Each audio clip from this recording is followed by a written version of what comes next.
My first instinct is always to negotiate or question deadlines, especially if they were not negotiated with me in the first place. Like if they're just assigned, like they're just dump something on your desk and they tell you like it needs to be done by this date. My first instinct is always again be straightforward. It's like, what do you mean? I'm doing stuff right now. Right, like I already have some tasks assigned. Like, what do you mean by the But end in of the day? reality, Like, you're doing nothing right now. yeah, in reality, I'm doing nothing.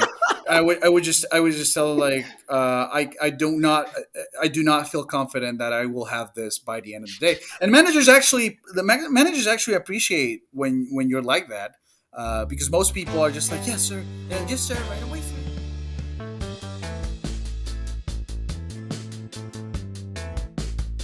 Welcome back to another episode of the My Latin Life podcast. Since 2014, My Latin Life has been your trusted guide to traveling and living in Latin America.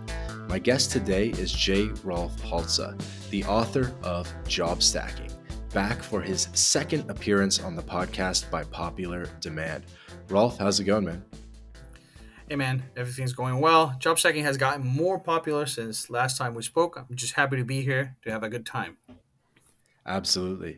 So, I guess for reference, the first podcast we recorded in December and then released it in the second half of January. And there was some big news here in January when we're recording this, which was that Mark Andreessen tweeted about job stacking the book just a couple days ago. Do you want to tell us a little bit about Mark Andreessen tweeting about job stacking? Yeah, so unexpected. I don't think we even follow each other. I might have interacted with some of his posts at some point, but it's not like I was like again like I wasn't following him, and I'm not aware of him following me. I might be wrong, um, but it just came out of the blue, and he it's not only that he mentioned it, right? Like it's not like a mention. Like he endorsed it. He said that it was He tweeted unironically fantastic. specifically, Yeah, yeah, he tweeted specifically about the book with a link to Amazon. And he wrote, "Everyone should read this book. It's unironically fantastic." yeah, out of the blue. So I'm really grateful for the endorsement, right? Definitely, I had a flood of new followers, and let's see where that takes us. Hopefully, people are uh, ready for the course. Absolutely. That tweet had, as of right now, 189,000 verified views. It was just like 48 hours ago. Mm-hmm. If anyone doesn't know who Mark Andreessen is, he invented the Netscape browser, or one of the original developers behind the browser, the idea of having a browser, and Netscape, the company. And, one of the biggest venture capitalists in Silicon Valley, one of the founders of Andreessen Horowitz, one of the most influential venture capital firms of all time. So we're talking about like literally one of the top 10 most influential people in Silicon Valley, tweeting about and recommending your book. Yeah, no, like I said, it's out of the blue. I'm very happy that it happened. I'm very glad he liked the book and recommended it. And so yeah, I don't know. I don't know what else to say about it. Like it's all good Yeah. news. No, we could move on. But yeah, I mean, and then I Yeah. was like, you know what? I'm bumping up the release of that episode. That's right. Yeah, I'm like, this is moving up in the schedule. So everyone can go check out the first episode of Job Stacking. The game plan for this episode, the second edition, is we're going to be answering a lot of questions that we received on Twitter. A lot of questions that my audience asked as well in our Telegram group, and as well just in replies to tweets and stuff like that. So we'll hit a lot of questions. I also personally have tons of questions because you gave me a copy of Job Stacking, which I didn't have the first time around. I read it all in one sitting yesterday. So I made some notes from that as well. And also, we're just, we have a good vibe now because we know each other, and we've done a few calls offline as well.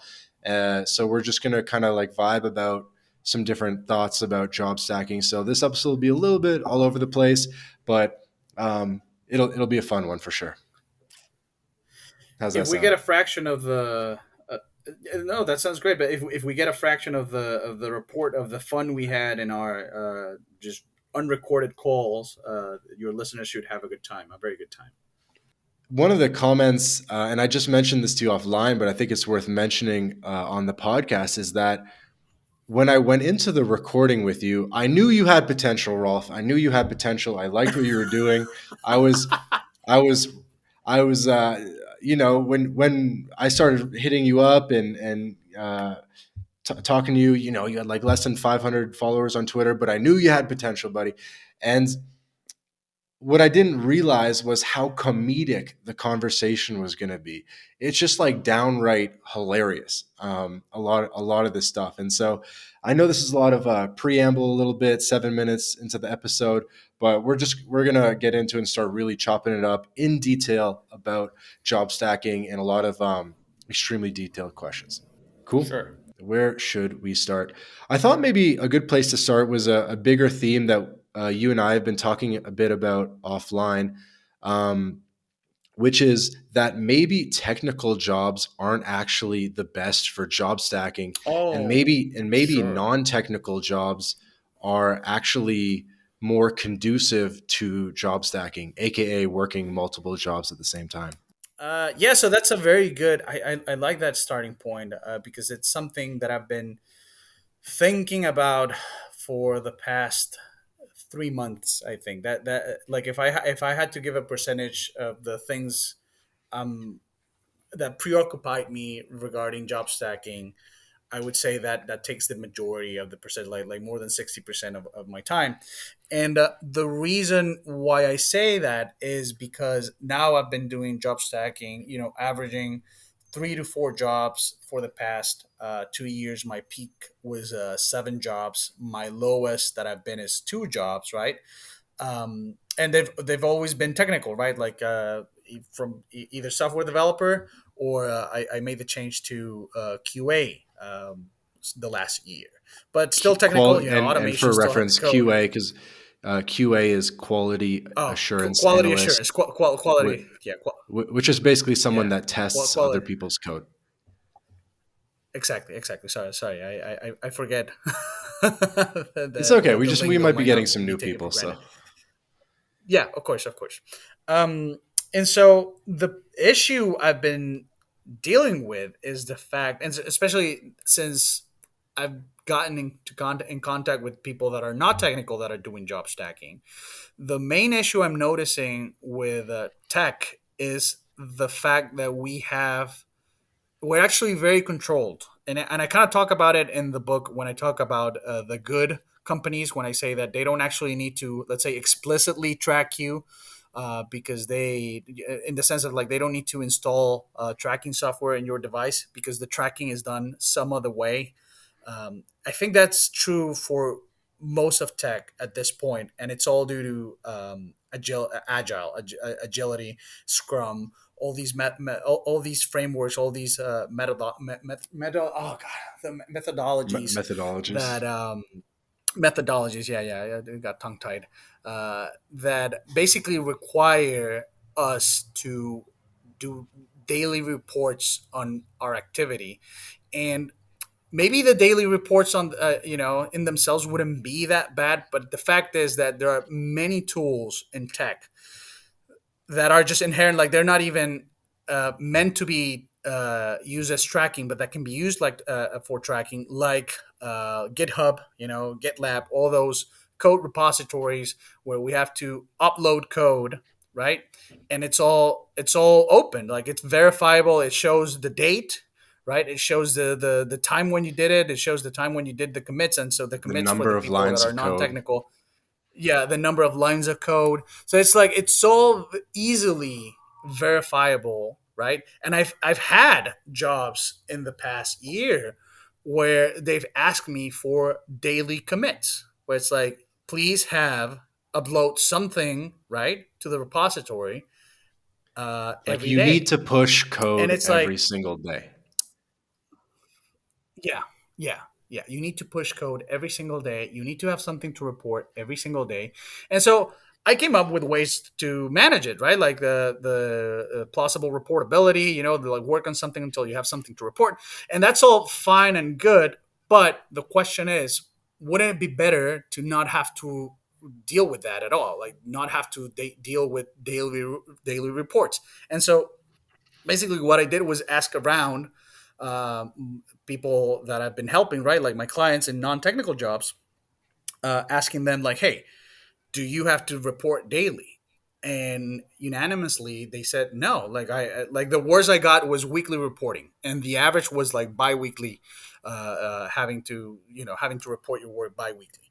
So in the end, tech might be one of the worst fields for job stacking, just because of the amount of control and just tracking that happens in it, despite the fact that people think that the jobs are cushy, or Mhm. that they're very well paid, and all those things are true. But now we're thinking past that, right? Like we're thinking, like one of the things that I talk about in the course, I don't mention it in the book, but I do mention it in the course, is the fact that when you are doing job stacking, like the framework is completely different from the way we think about a regular employment, like the regular employment model. And one of the things that changes is the fact that we don't have to worry about individual compensation for a particular job. Like it doesn't matter. What matters is the total amount, the total, like what we would call the total compensation of all your jobs, right? Across all the So, jobs. across Yeah. all the jobs. So it's actually better for job stacking to have a bunch of lowish paying but cushy, easy jobs than having higher paying jobs but that are Yeah, I very see what you're saying. demanding. So Yeah. basically, you're saying instead of having 200K jobs, it would be better to have three 70 or 80K jobs because then you're making 240 total comp instead of 200 If they're easier, if they're if easy, they're like easier. if If yeah, yeah, if if the they're easy. total Yeah. workload is less than the two, more high demanding or more metric based jobs. Yes, yes. So all the traditional advantages that in the regular employment paradigm that tech jobs have are really not that important when you're doing job stacking. And mainly the fact that there's a lot of availability of technical jobs, and that's the only real advantage tech has over other industries, is the availability of jobs, right? But the jobs themselves are trash. The jobs themselves I are would say there's horrible probably a for couple job other stacking. advantages, but we can get into that. Maybe Sure. one might be that it might be a quicker hiring cycle. Yes, I would count that as part of the availability of jobs. But we could also I could also see how we you could argue that you disassociate it. Yeah, so it's like there's a heuristic I came up with, that it's that the more bullshit you have to go through in an interview process, the more likely it is that the job itself is bullshit, meaning it's good for job stacking. Whereas the less amount of bullshit you have to go through, the more real and to the point the interview process is, then that probably means that the job is also like that. And so it's a trade-off, right? Like it's the trade-off is, do you want to have um, more job availability, right? A easier hiring process, but the jobs themselves are harder and more demanding and more like more stressful day to day, or you want to go with jobs that are harder to get, but once you get them, you're kind of like set, like you're okay, like you Right, don't they're have to worry, stickier. you don't have to stress. Yeah, that's a trade-off. That's a trade-off. And right now, I'm actually experimenting with the other side, because like I said, I've been in tech. I've been on the daily report side of things. I've seen what other people are able to do in non-tech jobs when doing job stacking, and so I'm actually trying to leave tech right now. I'm actually trying to move in another direction, just to see what it's like, right? Like the map is not the territory. So the fact that I can see something in the abstract and I can see how it's working for other people doesn't mean that I actually get the experience. So that's something I'm working on right now, like moving away from tech and directly experiencing the Hmm. what it's like living on the other side. I have some feedback, which is that getting the jobs is the problem, right? Like getting the non-tech jobs is a chore, whereas in, for my tech, so now I have two LinkedIn profiles, one aimed at tech positions, my let's say my true LinkedIn profile, and Hmm. another one aimed at this new line of job or line of work. I'm sorry, that I'm aiming for.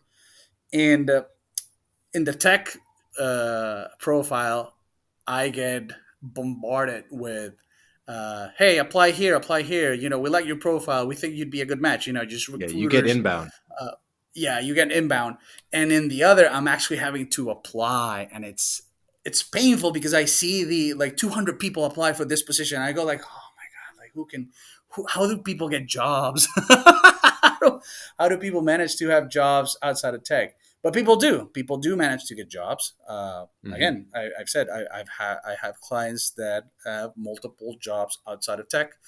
It's just a different process. So it's again the thing is the trade off, right? Like for job stacking, jobs are almost discardable.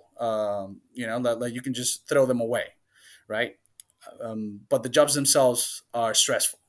With non-tech jobs, the jobs you might need to take care a little. You know, you might have to take a little bit more care in maintaining your job. You can't treat it as what's the word? What word did I use? I Dime a forget. dozen. Yeah, like Diamond Dawson. You can't treat them like that. It's a problem getting them, but once you do, it's like you're comfortable. You can do it. You can have a nice you can have a nice ratio of work to Yeah. leisure. Yeah, I know what you mean, Rolf, because even in a non job stacking context, as a technical person, I often envy the non technical idea guys. And I just think to myself, wouldn't it be nice to just be an idea guy and just be like a business blowhard and just walk around like showing up to meetings and saying dumb stuff? And that's pretty much my job instead of actually having to produce. And so even if I only had to do even in like a non-job stacking frame, I think a lot of technical people are envious of the product managers and the probably less envious of the salespeople because they have quotas, but like product managers or VP of this and that, and that they don't actually have to do anything. They just sort of like kind of talk to people all day. All those TikTok videos of like the girls like this is my life in Salesforce is like, dude, that's great. You know, like people were so mad. I was like, yeah, that's great. You know, just collect your paycheck.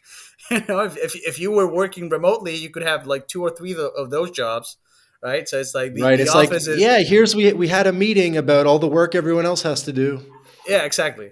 So it's like why not do that? You know, it's like why why pretend like why pretend that your job matters. Like let's just complete masks off, like just like I just want to get paid. I don't want I just want to get paid. I don't want to produce. Of course I'm being facetious, but I'm just saying like the I don't know, like people in tech are like so proud that they're actually working and whatever, and it might be that we're being taken advantage of in some sense. It's true. I mean, a lot of people have noted that really like the real underbelly of Silicon Valley and of the American tech ecosystem is like H1Bs from India and China that are actually doing all the Yeah. real work. And then it's just a bunch of like like white middle managers that just sort of layer on top of that and like provide some sort of like sense of like stability, I guess, but don't actually do the work. You know what I mean? Whereas, if you've seen the All In podcast, they call it the surplus elite. The surplus elite. Well, you kind of want to be in that surplus then, if you get the chance. It's just that it's just that I don't know. Like I don't know if you've seen that graph where productivity and compensation broke off. I think it was in the 60s or 70s. So it's Mm, like there's no point in trying to be more productive because the compensation does not come with it, right? Like it just there's no point to it. So it's like you want to reach some threshold of productivity, and then try to figure out how to make more money, right? And that's the origins of that's one of the origins of job stacking. It was realizing like, hey, you know, like if I can if I increase my output with my current employer, I'm not gonna get anything for it. Like I'm not gonna, you know, I might get a right. raise, right? I might get a pat in the back, but I'm not getting anything substantial, yeah. So anything substantial. So Relative might as to, well yeah. just try, yeah, relative to the effort. So might as well be more productive on my own endeavors, right? Like be productive on my own terms, because that's another kind of gaslighting that happens in the job market, or in the regular employment paradigm, is the idea that productivity means productivity for the employer, right? It's like the productivity for the employee as a unit, or his family as a unit, is not taken into account, right? Like everybody's like, increase your productivity, increase your output at work. It's like, no, but I don't necessarily want to increase my output for my employer. I want to increase my productivity for my own income, myself, or for my own Oh, I get profits. it. And so, how's it been going with the non-technical jobs? Have you been able to get one yet? No, I haven't. I'm in the process of getting a management position, for a European company, actually. Um, and but that's like I'll know in February, like the 15th. I think is the cutoff. I don't know. I'm making it up that date. You know what I we don't should know do? when. We should try to, we should apply to French companies because they do no work. That's what they say. That's what they Yeah. say. But I actually knew a couple of wealthy French. I mean, I wouldn't call them businessmen, but I don't know. Oh, well, one of them was a businessman, but the other was like the head of Alcatel. That was a French technology company. They used to Right. make cell It's like phones. cellular. Yeah, yeah, yeah. Yeah. And I don't know. Like he seemed pretty relaxed. Like, like he didn't seem like a very stressed guy. Right, like a French oil company or something, or yeah, French telecom, just like a big, like 100,000 person French company. Ubisoft. We should all U- work for Ubisoft. Ubisoft. Well, but that's tech though. They know what they're doing a little more. It's true. It's true. Oh well, yeah, that's right. There's tech. Yeah. So, yeah, I Yeah. guess Yeah. question for you then. We So, should talking about work. Hold on. Work for the European governments. Like get jobs in the in European governments. I think that sets you for life. Like that'd get be you know. legit. Yeah, that'd be legit. Um, so what kind of non-technical jobs would be good for job stacking? Are we talking about Um, I guess you'd probably have to use maybe your existing skill set and sort of find a way to build a narrative around that. But um, like if you didn't have much of a narrative that you could build, maybe you're earlier in your career, would it be maybe like personal assistant or what's it Sure. called, like customer service rep or Customer service rep. Yeah. administrative operations analyst?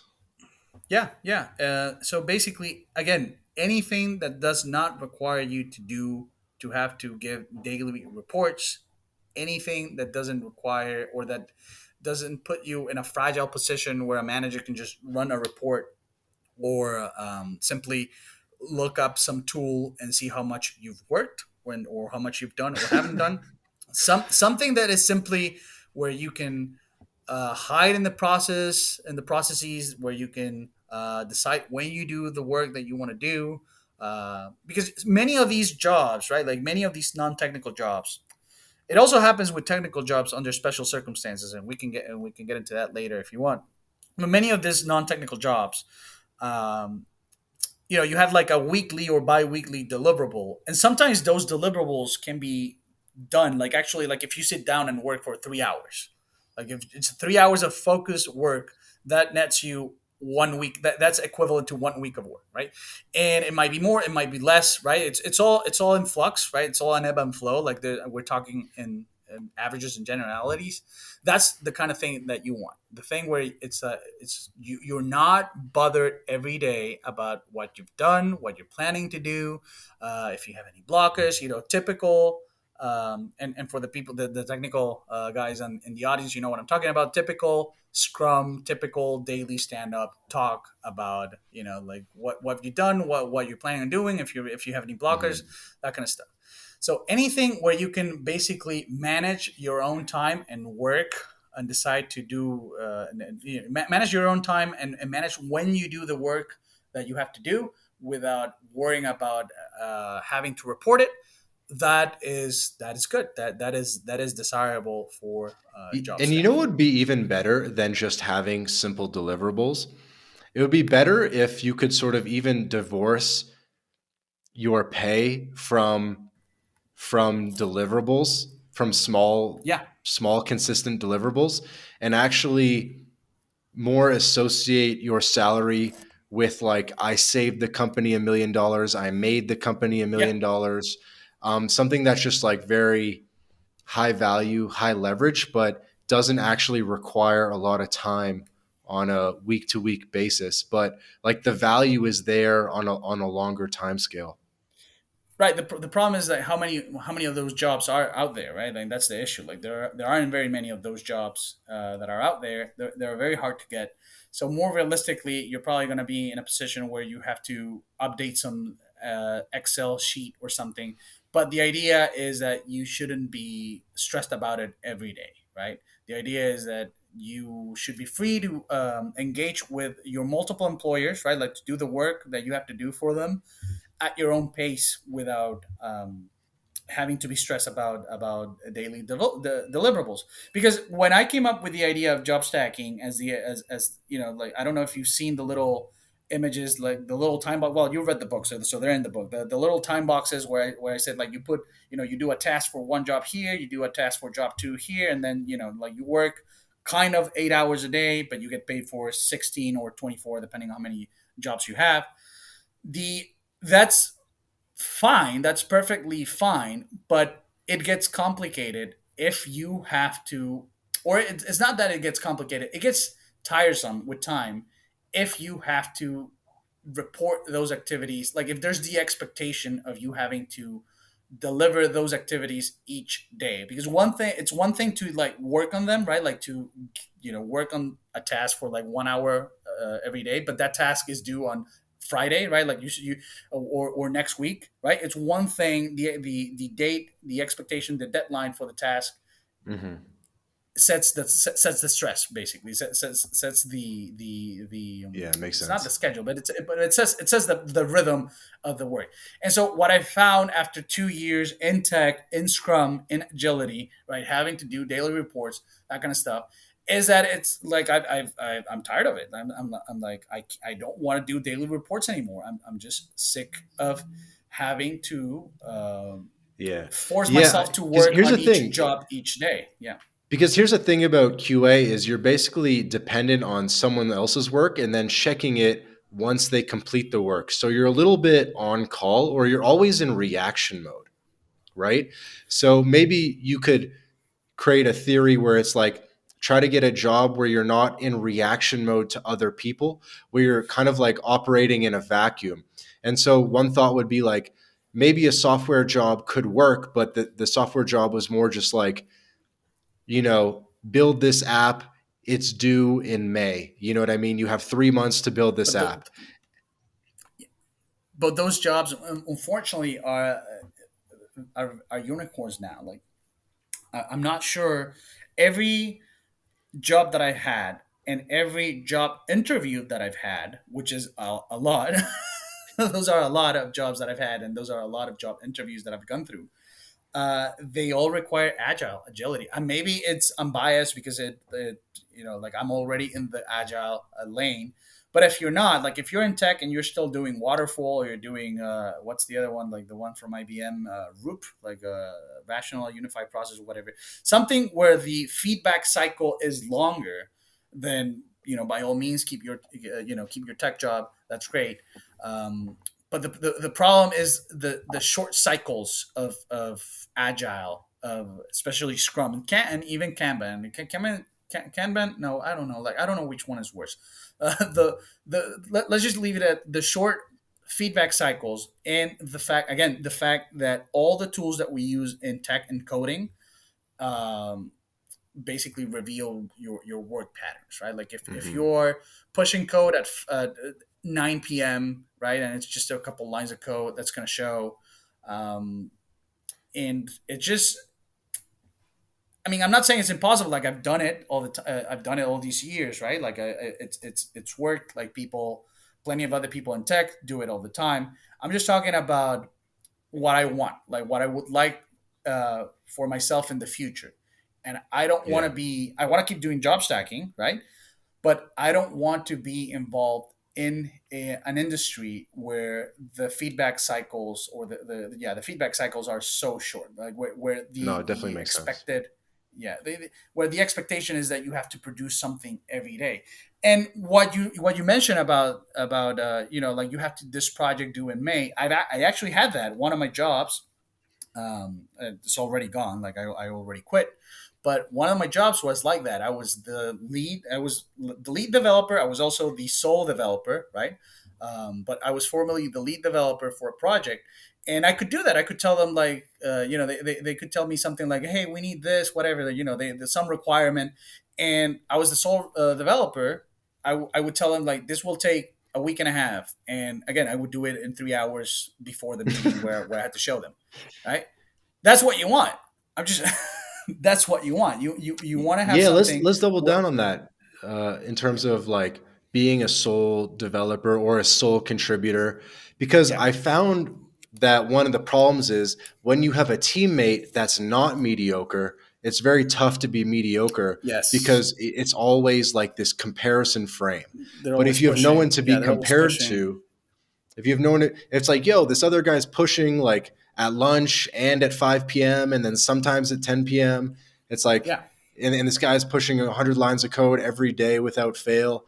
And then it's like, it's a very tough situation to be in.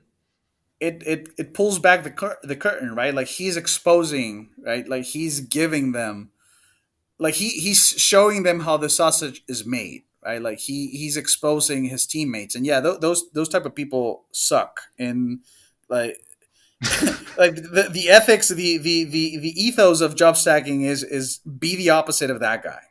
Like hide how much it takes from your employer, uh, because they don't know. Like they don't know. Like they're happy. That's the thing, right? Like if that guy didn't exist and it was only you, You'd most be good. likely you'd be good. Like most likely your boss would be happy because they don't know what they're missing, right? And if they Hmm. do know what they're missing, they're gonna let you know, and you're gonna have to step up a little bit, right? But there's gonna be that there's gonna be that back and forth, right? Of like the client's not happy. Oh, you got to increase output. Oh, the client is happy. So you can maintain output, or do you, or even decrease it a little bit to see how they go. But if you have one of these teacher's pet, right? Like if you have one of these managers' pets, those people that want to are eager to shine, that the overachiever, right? Like I talk about them in my book as well, like the overachiever time box. Yeah, it just sucks being compared to them. Like Or it's not even especially if it's a overachiever, but direct. just not so dedicated to Yeah. mediocrity. Not actively being mediocre. Not actively Yeah, being mediocre. I Yeah. thought of two really crude examples, but what if you had two wives and one of them was giving you sex every day and one of them was giving you sex once a week, right? But you didn't, you were originally happy with having sex once a week, but then once the second wife came in and it was every day, the first wife's in a bad negotiating position. A bit crude, but yeah, the Yeah, point. I think people get it. I think people get it. Like when you have right. one person giving something way better than what you're giving, more consistently, it definitely looks bad. And I haven't had direct experience with that. No, I have. I remember a Two wives. teammate. I remember a teammate. No, but yeah, No, you're but gonna it have was you're long gonna ago. so you almost think that you need to get into roles where you're the only person that does your specific job, because if there's kind of like a little army of you if there's three QA analysts or three whatever, then you're automatically going to become like the worst of the three QA analysts. Well, that depends, though. That depends, because and this is again, this is why I say you won't actually know anything until you sit down and do the work, because sometimes if you for instance you're in a big team, you can hide in a big team as long as the comparison is not direct, as long as somebody is not directly comparing your output to somebody else, and that usually happens in big teams. You could get away with it. In the other extreme, if you're the only one, then that's a problem. I'm sorry, that's not a problem. That's great because there's no It's a comparison. it's a double edged sword because you do actually you can't hide in the machine because if you're the only guy, like the team needs to create some output. So that's like the Right, con of it. But but the you pro have more but control. You have more the pro control. of it is like you're more of a linchpin and Hmm. you might be the only guy that understands how to use a system, or Yeah, you're the only guy interacting with a particular client or whatever it is, right? So you kind of have a little you might have defensible knowledge. yeah, and so now you see the worst scenario is when you are in a small team where comparisons and metrics and output can be measured more directly, can be tracked more directly. And again, you see the problem is agile again, Scrum, because teams are small. Like by design, they're made to be like one or two developers and one or two QAs. So there's you are never in any of the two good extremes of like, oh, I can hide in in the process of all my teammates. It's very hard to keep track of everybody. Or I'm hiding in the fact that I'm the linchpin. I'm the only guy that knows how complex things are, so I can inflate by a lot the estimates. It's like Scrum agility puts you always in the worst position. Hmm. Yeah. And so how do So you yeah, uh-huh. it's like I think that daily stand-ups aren't necessarily that bad. Or it's going to be No, difficult to avoid them because so much of the American business workflow depends around daily stand-ups yeah. in a remote work scenario. Yeah, daily stand-ups are not that big of a problem. The problem is the daily push. Like when you start getting that implicit or explicit requirement, that expectation of like, hey, when are you pushing code? Hey, is this all you're gonna push? Right? I don't know if that has happened to you where you had a boss We asking like, talked about this. is this? Oh, I know, but Like, I is didn't know if this you wanted to. I didn't know if you wanted to talk? bring it Yeah, up. yeah, yeah, yeah. Let's just say your boss said to you, like, "Is this all you did today?" How would you? Yeah. So let's take a breather and maybe we can start hitting some scenarios because I think it's hilarious how you're just like an expert at deflecting, Yeah, but while still maintaining a very professional frame. And we yeah, talked quite a bit about this in the first episode, but I think we'll be able to kind of unearth some new stuff here. So I guess we'll take that first example where let's just say you get called out and someone says, "Is this all you did today?" How yeah. would you respond to that? Play it straight. Play it straight. Yes. Why? It was like there was some unforeseen complexities. I don't know, something along those lines. Like, yeah, it was more complex than we originally thought, but I managed to do it, and that's why I didn't bring it up to I didn't bring it up with you because I was confident that I was gonna be able to finish in time. Hmm. That's it. Just play it straight. You don't always so playing it straight many times is the most powerful move. Like you don't always have to be scurrying about and coming up with weird excuses. Excuses. Sometimes you just tell them straight up like, yeah, this is all I worked on. Why? Right? Because you're gonna get something positive out of it no matter what. Isn't the Because why a little if aggressive? No, it's not. I mean, you're not like challenging. Like I'm being a little bit too crass when I'm saying, but you go like, yeah, that's what I worked on. Why is there a problem? Like you can modulate the tone, right? But you're trying to put the ball in their court. Like you don't want to be defensive. You want to be straightforward. Like you don't want to deflect in those cases. You want to be like, yeah, sure, yeah, this is it took me like all that work that needed to be done ended up just being two lines of code. Why? Like, is there a problem?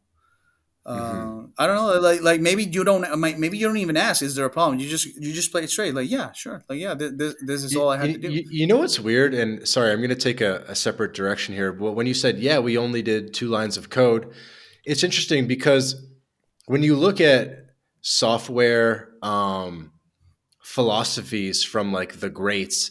They'll say like it's better to remove 50 lines of code than add 50 lines of code, stuff like that. You know what I'm saying? They'll say like two lines is better You than cut off. 100. You couldn't. I couldn't hear you. You cut off for a second. Like you were saying, like the last thing I said, I heard was the Okay. greats. Here, take a pause for like 5 seconds. Okay. You hear me now? Yeah. Okay. So you know how in software there's a philosophy that it's actually better to remove code than to add code, or Hmm. that a small Yeah. amount of code would actually be better than 100 lines of code that accomplishes the same thing? Yeah. That's great in theory, but the thing is that doesn't mesh well with being managed and how like Uh team huh. leads want to see the code. They just want to see a lot of stuff going on. But if you say like, "Hey, I did something elegant and it only took 5 lines instead of 200," they're going to, you'll still get that same issue of like, "Is that all you did today? 5 lines?" And you're like, "Do you see how like elegant this is, bro?" You know what I mean? But it does but it doesn't work. It would almost be better from a save my job perspective to have created spaghetti code than to have created something elegant.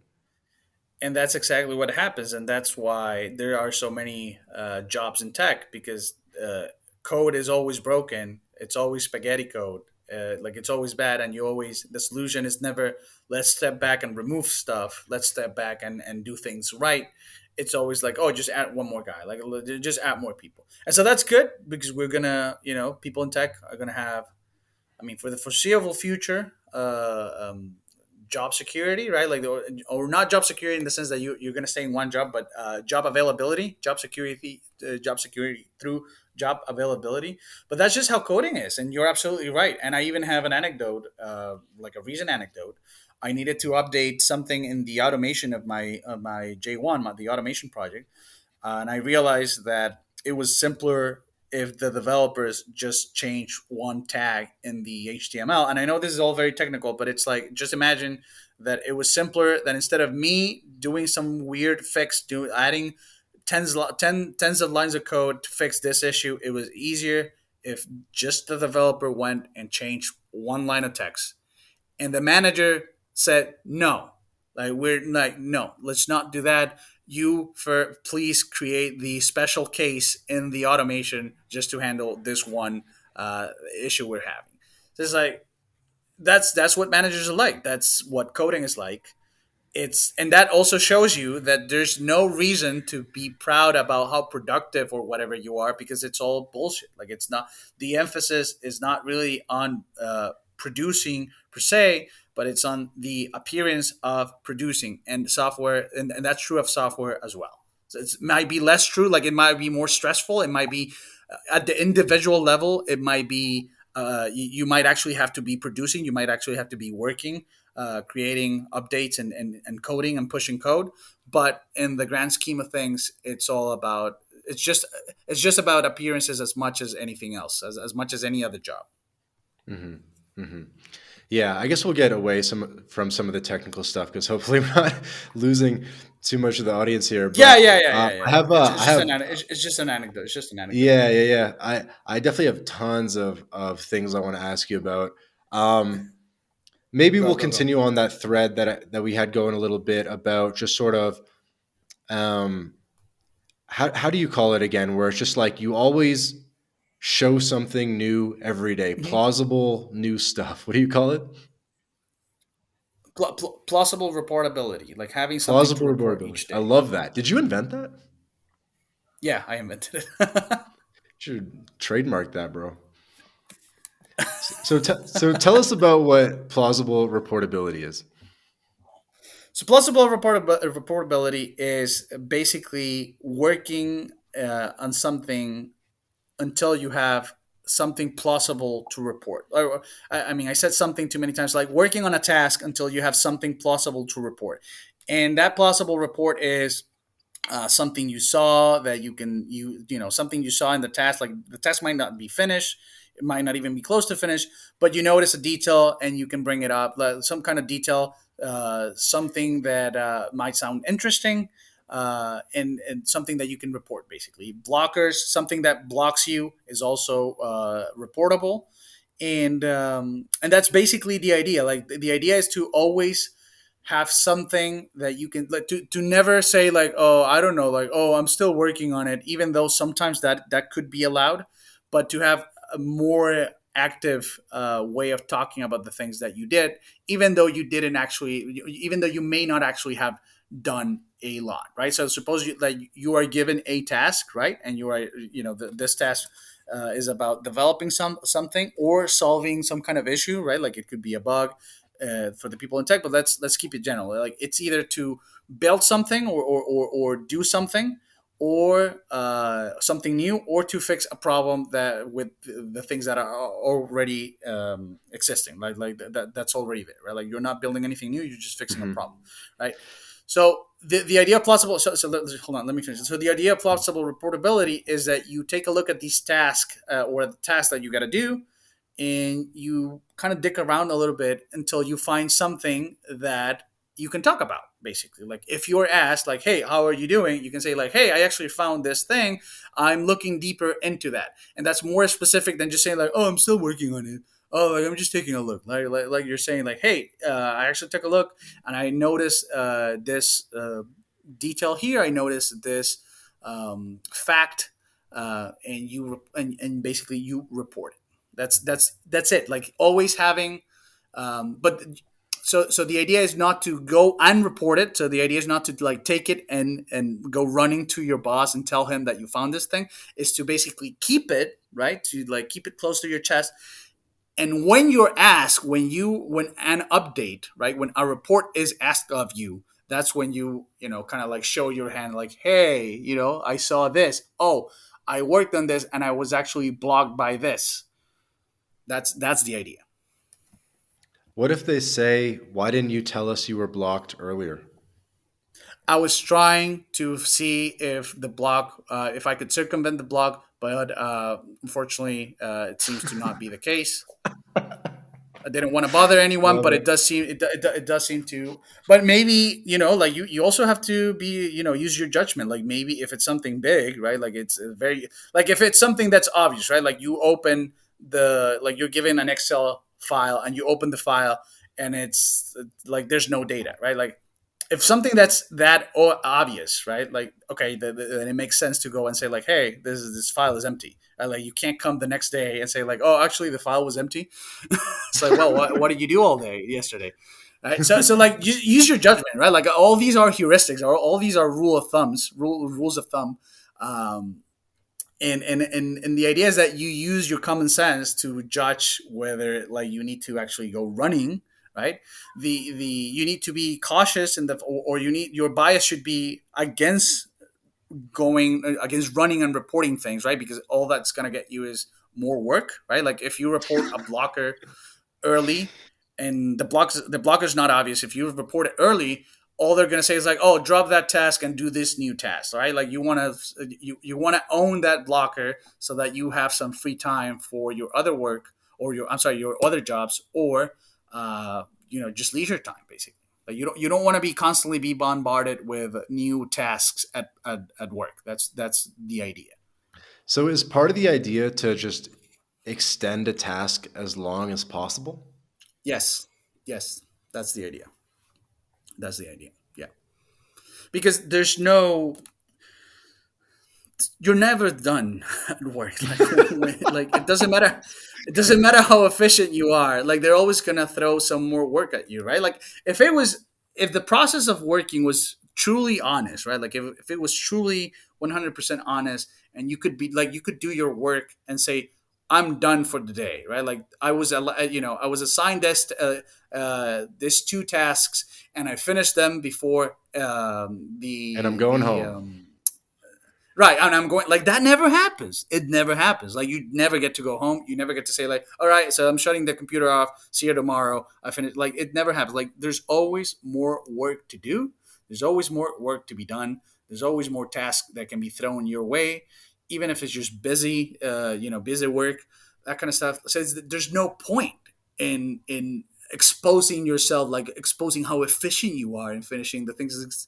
It's gonna get you nothing, right? Like, and it's not even gonna get you more money, right? Like your paycheck is still gonna be the same at the end of the month. Hmm. There's no reason to it. That's it. Very logical. Definitely makes sense.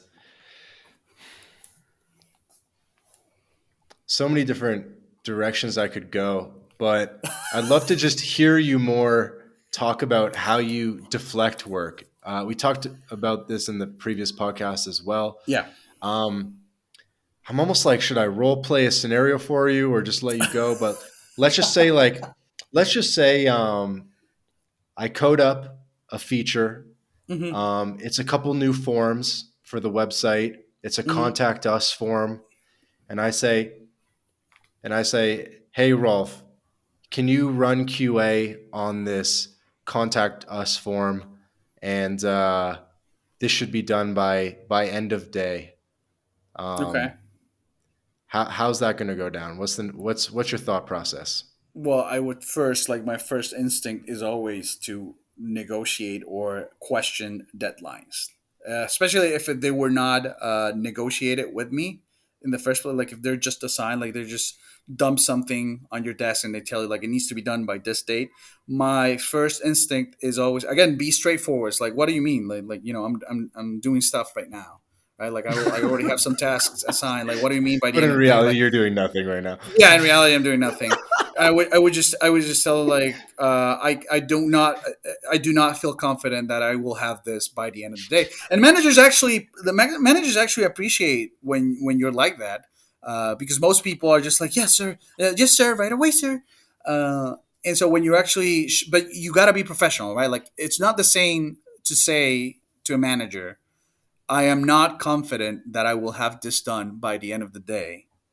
It's not the same as you saying, like, man, I don't, why are you doing, like, I don't know, like, it might take long, like sounding like a baby, like a complainer baby. Like, the manager might be like, that's just the requirement. If you just tell them, like, hey, you know I'm gonna do my best. I'm gonna do my best, but no guarantees if this is gonna be done by the end of the day. And managers will usually go, like, "Hey, no, that's fine. Like, you can report back tomorrow." Or when, or they'll usually ask, like, when was, it's like the stupid question, when do you think it'll be done? And you go, like, I don't know, like tomorrow maybe. Like, I'll try to have it midday tomorrow. And then by midday, in the morning, you say, like, hey, no, things are going well. I think it'll be done by midday. And then as midday comes closer, you go, like, I think it's going to take me a little bit longer. And now maybe you extended it by end of day. And maybe now, once you reach end of day, you basically can show it the day after, basically. Like, once they give you something end of day, that means you can do it tomorrow, or that means it can be finished tomorrow. And and and and that's it. Like, that's basic. Like, that's just like a basic, general Guys, we have a way of master handling it. on our hand. He just took my contact us form review that should take 1 hour, and now it's taking 3 days. Yeah, that's right. That's all you got to do. All you got to But do what is, if I push back and I just go, dude, I need this by end of day. It's important. It should only take a half hour. You just got to test the fields. in that case, you might then want to focus, like, actually do the work, and maybe deflect on your other jobs. Like, maybe give this new job priority, this new task priority. Um, but even then, you can accept the deadline, but with a warning. You can say, then, like, again, it's about the way you present yourself. You got to present yourself as you are in charge and you are very professional. So you can, again, say, I will do my best. I will definitely try to have it by end of day today, but I can't make you any promises. Okay. And the managers will have to take that, like, because what can they do, right? Like, what if the task is really not Isn't done that by kind end of of day? aggressive to write in the chat though? Like it's Microsoft No, Teams chat, and you're like, I can't make any promises. no, like, you can use emojis to soften the blow. You can call them. I don't think it's aggressive. I think it's the fact that you think it's aggressive.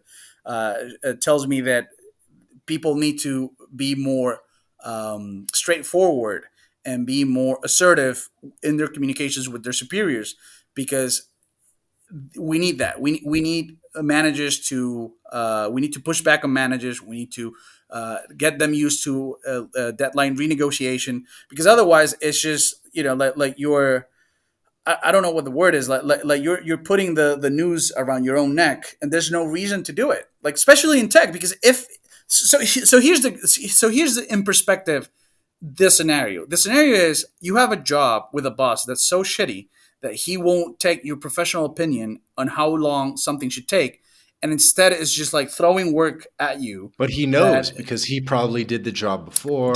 you need to like that job is not good, like that job has too much oversight, the manager does not trust you, the manager is on your case, that is a red flag, right, for you to find another job. So that's the thing, like keeping it in the bigger and the broader context of job stacking, all those Hmm. little confrontations that you have, all those are, all of it is feedback to tell you if the place you're at is high expectations, low trust, high expectations, high trust, or low expectations, low expectations, high trust, right? And that's where we want to go. We want to go low expectations, high trust, right?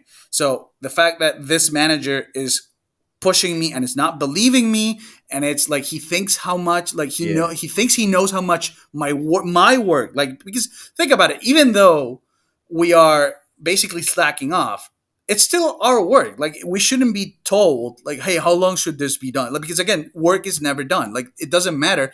That question is um so Right. dishonest. It's No, so but let's just say dishonest. there's definitely a standard of believability that you have to Yes, of uphold course, of yourself to, course, because it's like, of because course. even if I take it and I go, cool, Rolf, like, yeah, contact form tomorrow, okay.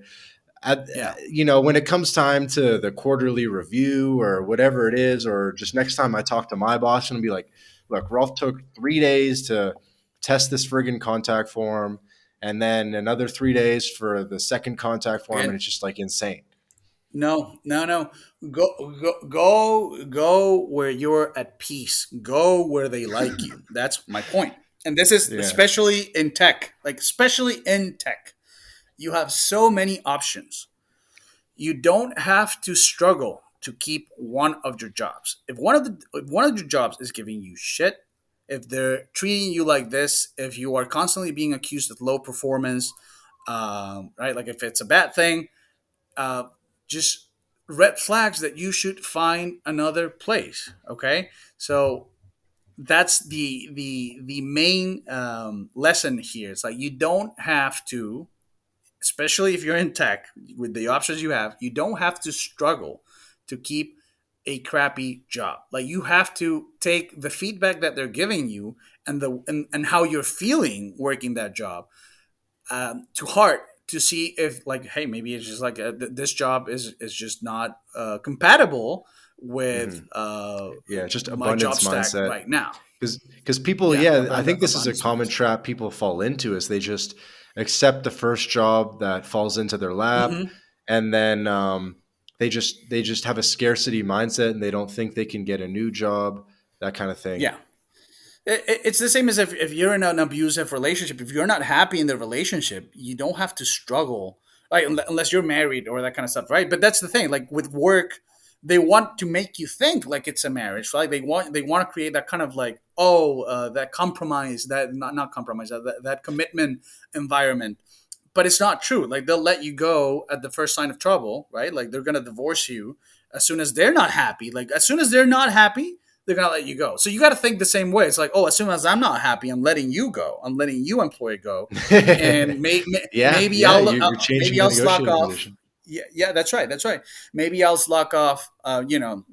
For a while to get one more paycheck, right? Like maybe you don't quit right away, effective immediately. Though I've done that, and that's helped my happiness a You never lot. quit, right?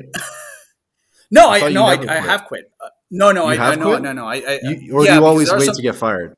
No, no, no, no. I have quit before because there are jobs that just destroy your mental well being, that just destroy your happiness, and it's not worth it. Like the paycheck is not worth it. Like with those type of jobs, But couldn't you just usually stop responding at all, basically, until they actually send yes, the firing letter, and yes, you might squeeze an extra week out of it? yes, in theory, but human psychology dictates that you actually don't like that kind of like you still feel some kind of attachment or some kind of commitment of basic interactions with them, right? And so you could do that, like if you have the like if you have the mental fortitude to just like not respond to any slacks or anything for a week, then you could totally do that. But I find in myself and in others that state of like not responding at all, like it's not good. Like it's again, I've mentioned the difference between doing very little and doing nothing at all, and there's a huge gap between those two. So I'm never comfortable doing literally nothing, so it's always like I always have to do a little bit. So I've never done the thing where it's like, oh, I just let it happen. Like I just let them get me fired, in the sense of like I don't even respond to slacks. I get myself fired in the sense of like I don't care to right this ship enough, right? Like I don't care to jump through their hoops to get back in their good graces again. So it's like the natural course is like, oh, I'm just gonna get fired. But I have quit jobs where it was just like the job itself, like the fact that I would have to bullshit them cost me like cost me anguish. Like the fact that I had to come up with, oh man, what am I gonna tell them today? Oh my god, like they know I haven't done anything. They know I suck at this, and that usually has happened with good jobs, with what I call good jobs, where the trust is very high, but the expectations is also are also very high. And what happens is that they've treated you well, like they've been kind of nice, but you are just not able to deliver, to perform to the standard that they want or that they expect, and you know this, and they know it, and so it's just not good. And so like you don't actually want to be like, oh, I'm not even going to respond to the things. Like you want to be gracious with them because they haven't been um they haven't been they have treated you well. It's just a matter of like straight performance. Dude, I thought So you were more heartless than that. mm, see, it's like no, I do have a heart. I do have a heart in a sense. So in a sense, I do have a heart completely, not in a sense. So I there's a yeah, line in the book where you say they want you to make you think that you're more than just a number on their yeah, balance sheet, that yeah, you're part of the family. yeah, yeah. That's right. But really, you're not a part of the family, and they can That's right. fire you at any moment. That's right. That's right. Do you want to just expand on that, just so people like really understand it? Because I feel like most people have maybe been fired like once, twice max in their professional like post college career, but you've been through Yeah. it like 10 times in like 2 years, if not more. Yeah. So what happens? So usually familial relationships or familiar relations carry a underlying weight of commitment, right? Where it doesn't matter.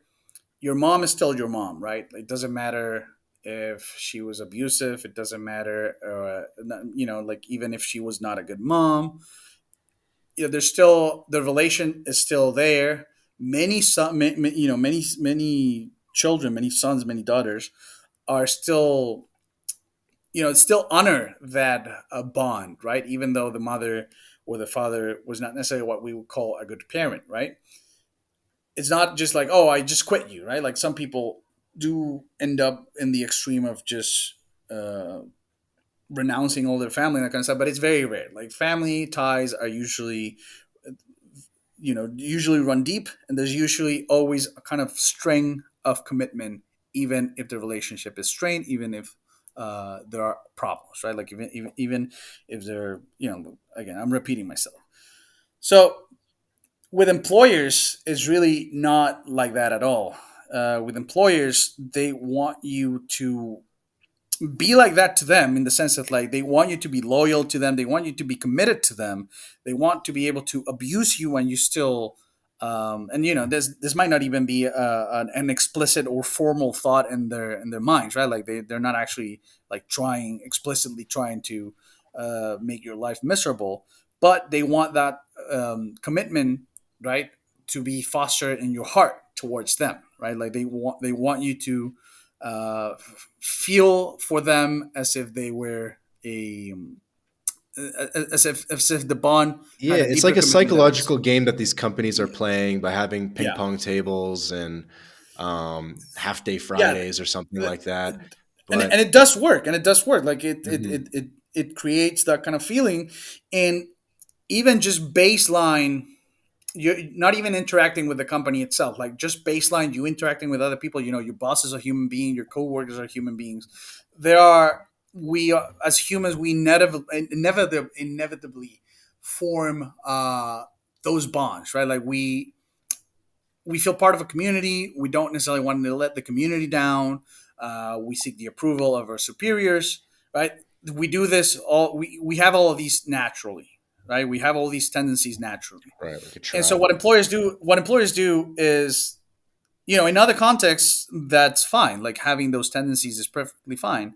But what employers have done is basically subvert those tendencies, to subvert those natural and good tendencies that we have for their own profit, without without extending them. It's like, how do I put this? Like if there was reciprocity, right? Like if it was something that, hey, we give this to you, we give this commitment to you, we give these bonds to you, this strings that tie us all, these this ties that tie us all. Like if they actually provided that and you provided it back, then no problem, right? Like that's what a community is.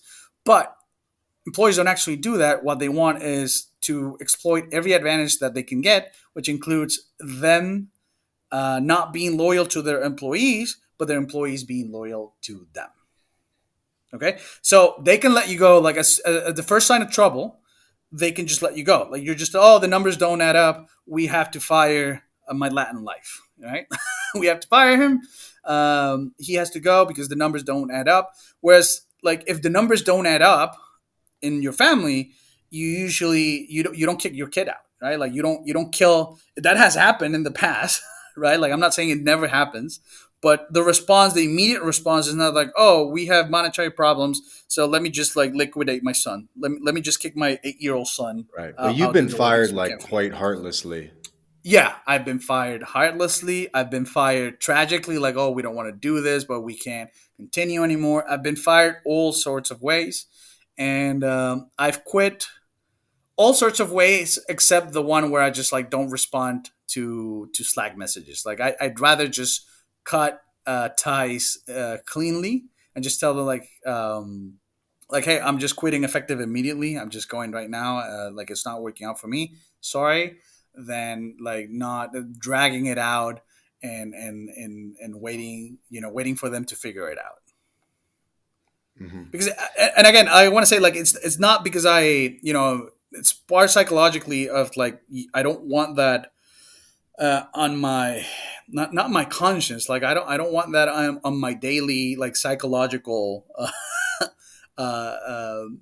baggage of like seeing like the HR lady like, please respond, please respond. I'd rather just be like, hey, like, I'm sorry, like it's like I'm quitting. Hmm. I'm letting the HR lady on red, like not respond to her if I'm still planning on like if it's some kind of scheme where it's like I'm deflecting or that kind of stuff like that I do wait for responses. But if it's just like, oh, I'm leaving and I'm just never gonna respond to you again, I've never done that. But other than that, I've quit effective immediately. I've quit in good terms. I've quit making a scene.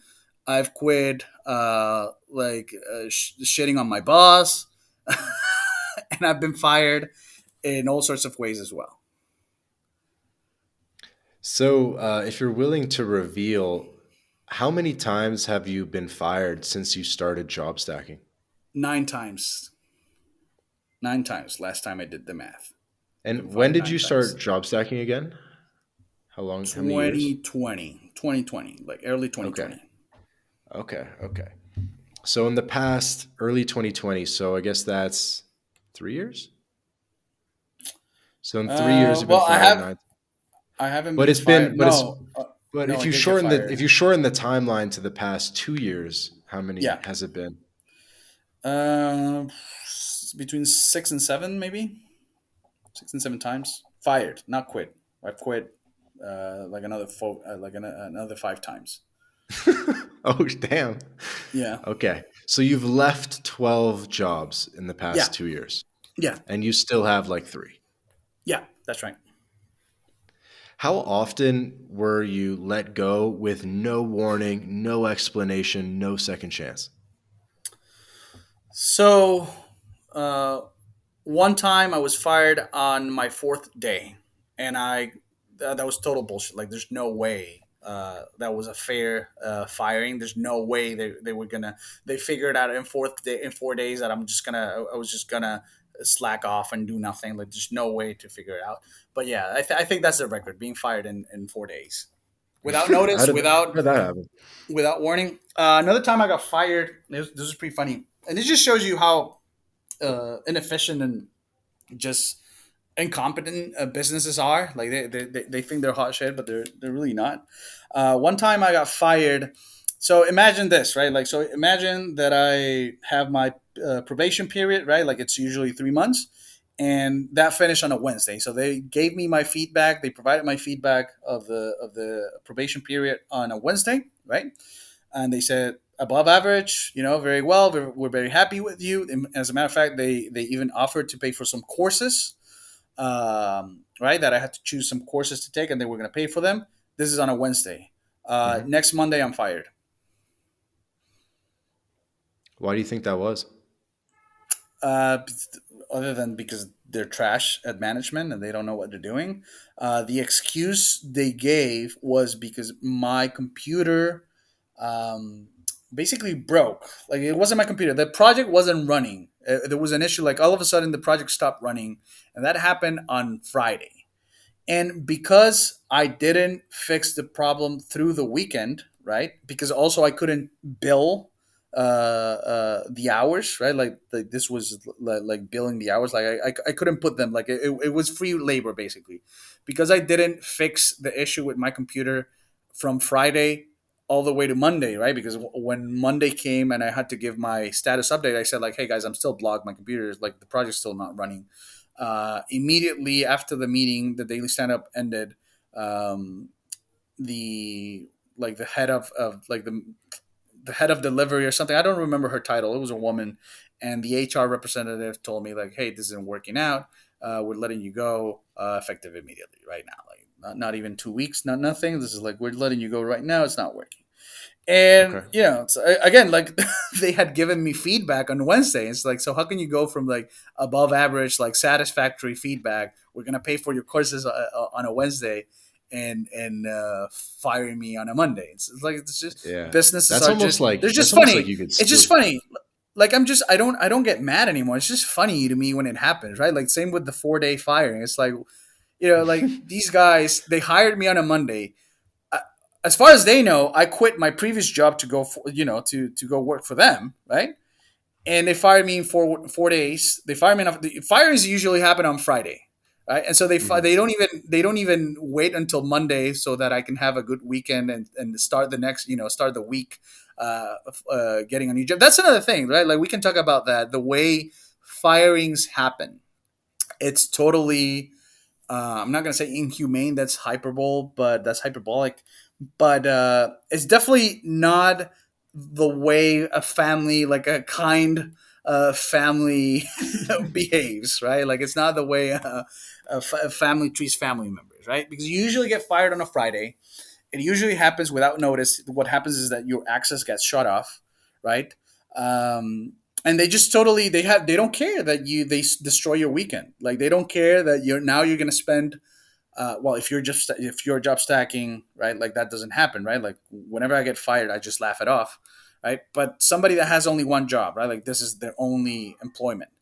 they don't care that they're basically going to destroy the weekend. They don't know if they have family plans. They don't know if they were planning, if he was happy with his work and he was going to take the family out to dinner, or he was going to, was going to go out with his boyfriend, the girlfriend or whatever. Like, they don't know. Like, they just completely ruin your plans for the weekend when they could just do it on Monday when it just makes sense. Like, you come in happy from the weekend.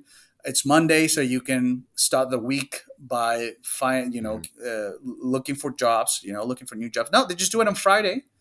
And why is No, that? no, I don't know what they do on Friday. That's the point. It's like, why do they do it? Like, that's what I don't like. What I can't figure out. Like, what's the reason to fire somebody on a Friday? And I suppose it's so that they don't have to pay them for the full day. Like, they can just, if they let you go if they let you go on Friday morning, they don't have to pay you for that day, right? Like, it's up to the last day, and so, like, if they fire you on Monday, they have to pay for Friday, maybe pay for Saturday, like if you work Saturdays or Sundays or whatever. um, so they don't No, want to that run can't the be it. risk. They can't be it because they probably I make don't that know. decision like Tuesday or Wednesday or whatever, and then they just wait till Yeah, Friday. I, There I is a honestly reason. I don't know. just can't remember what it is. There's probably a reason, but it's like the reason is not reasonable in my opinion. Like, it's again, like, the reason is in complete benefit of the business, not some kind of compromise between, like, the interests of the business and the interests of the employee. And that's something that you all need to take into account. Like, the business, the employers always push their own interests, and that's why they're not a family. Because in a family structure, uh, in a family structure, the interests are of the family itself. Like, it's not one against the other, right? Like, it's not the interest of the father against the interest of the sons. No, it's usually distributed interest. Like, it's something shared, right? Like, it's not, oh, we just do whatever is convenient for the dad. Oh, we just do whatever is convenient for the mom. Oh, we just do whatever is convenient for the kid, right? Like, that's not how families work. Like, it's something that's distributed. And with employers, it just doesn't work like that. It's always whatever advantage they can push for their own benefit. They don't. They never do anything that need or that um, just benefits the employee. That's what I want to say. Mhm. Like, they never do anything that is just for the benefit of the employee. Yeah, Like, I'm kind of reading that they. any benefit of for the employee. Sorry. Let me finish this idea. Like, any benefit the employee gets is a byproduct of the benefit the employer or the business itself will have by giving you that. They never do anything out of, like, oh, this is just 100% good for the employee and 0% good for the employer. They will never do that. And that does happen in a family. Like, that type of Mhm. sacrifice, that type of charity, that type of, like, oh, I'm gonna forego my own interest, my own benefit, my own individual benefit for the benefit of this family as a whole, or for the benefit of another individual in the family. That happens all the time. So that's why it's just absurd to call businesses a family, and that's why you should never think of it like that. And now I'm done. No, no, that's great. Um, I'm reading it's because they don't want to rock the rest of the team like the whole week and shake their whole week up, and it's almost like they just Bullshit. flush the week out, and then they can start fresh on Monday with like that a that's fresh team. that's nonsense. That's nonsense in the age of technology, in the age of communications, because I can just text all my coworkers like, "Hey, I just got fired." Yeah, yeah, and then you have the weekend to gossip about Yeah, absolutely. That's right. it. Okay, I have a question for you that I've been thinking about, which is, your stats are low, buddy. Like, you've only been fired like 9 times in the past 2 years. I thought you would have been, because you could, with your skill set of deflecting work and everything. I feel like you could run through getting fired twice a month, no problem. Like, you could get fired 24 times a year. I feel, and just like absolutely rack it up. Oh, I could. And that's one of the strategies that I talk about in the book and I talk about in the course, which is basically getting a bunch of jobs, way more than you could reasonably handle, and just collect 1 month of paycheck from each. Like maybe get 10 jobs, right? 11 jobs, and collect 11 paychecks in 1 month, and just let it go. I just don't. Um, I just haven't done it. Like I just don't personally feel like I need to do it right now. Like I feel comfortable doing the more sustainable job stacking, and trying to find compatible jobs that I can sustain, that I can keep working for longer than a month. But now I'm Right. like I said, like now I'm trying to leave the tech at all, tech completely. And but the more sustainable job stacking, I think it's just healthier in the long run. Like you are gonna get. There is a psychological cost. I'll say it again. For normal people, for normal humans, there is a psychological cost of just like completely disregarding other human beings. Like just like you get a job, you say hi, you go through the interview, you get introduced to people, and then just like completely bailing on them. That's what employers do, and that's what I say is kind of shitty. So I think I wouldn't underestimate the psychological cost of doing something like that. But I still mention it, like it's still possible. Like I could do it. Like I could get 10 jobs and just don't do anything and collect 1 month of paycheck, 1 month Hmm. uh, paycheck from each. Uh, I just feel more comfortable doing the sustainable job stacking, where you find easy, cushy, compatible jobs where you do very little and you still like you get You paid. maintain. Yeah, you maintain it. Yeah. Yeah, I think you I mentioned in the book there's like three different styles of doing this. One's like mhm. churn and burn, one's maintain. Could you walk us Yeah. through the different styles? Yeah, so there's let's say long term sustainable job stacking, which is the one that I do, and it's the main focus of both the book and the course. It's what most people will be doing, and it's what most people think when they think of having multiple jobs, which is basically using your skill set, using your CV to get jobs that you are good at, jobs that you can get, and just working them normally. All the little tricks, all the little deflections that I talk about and that I advocate is to better manage your time.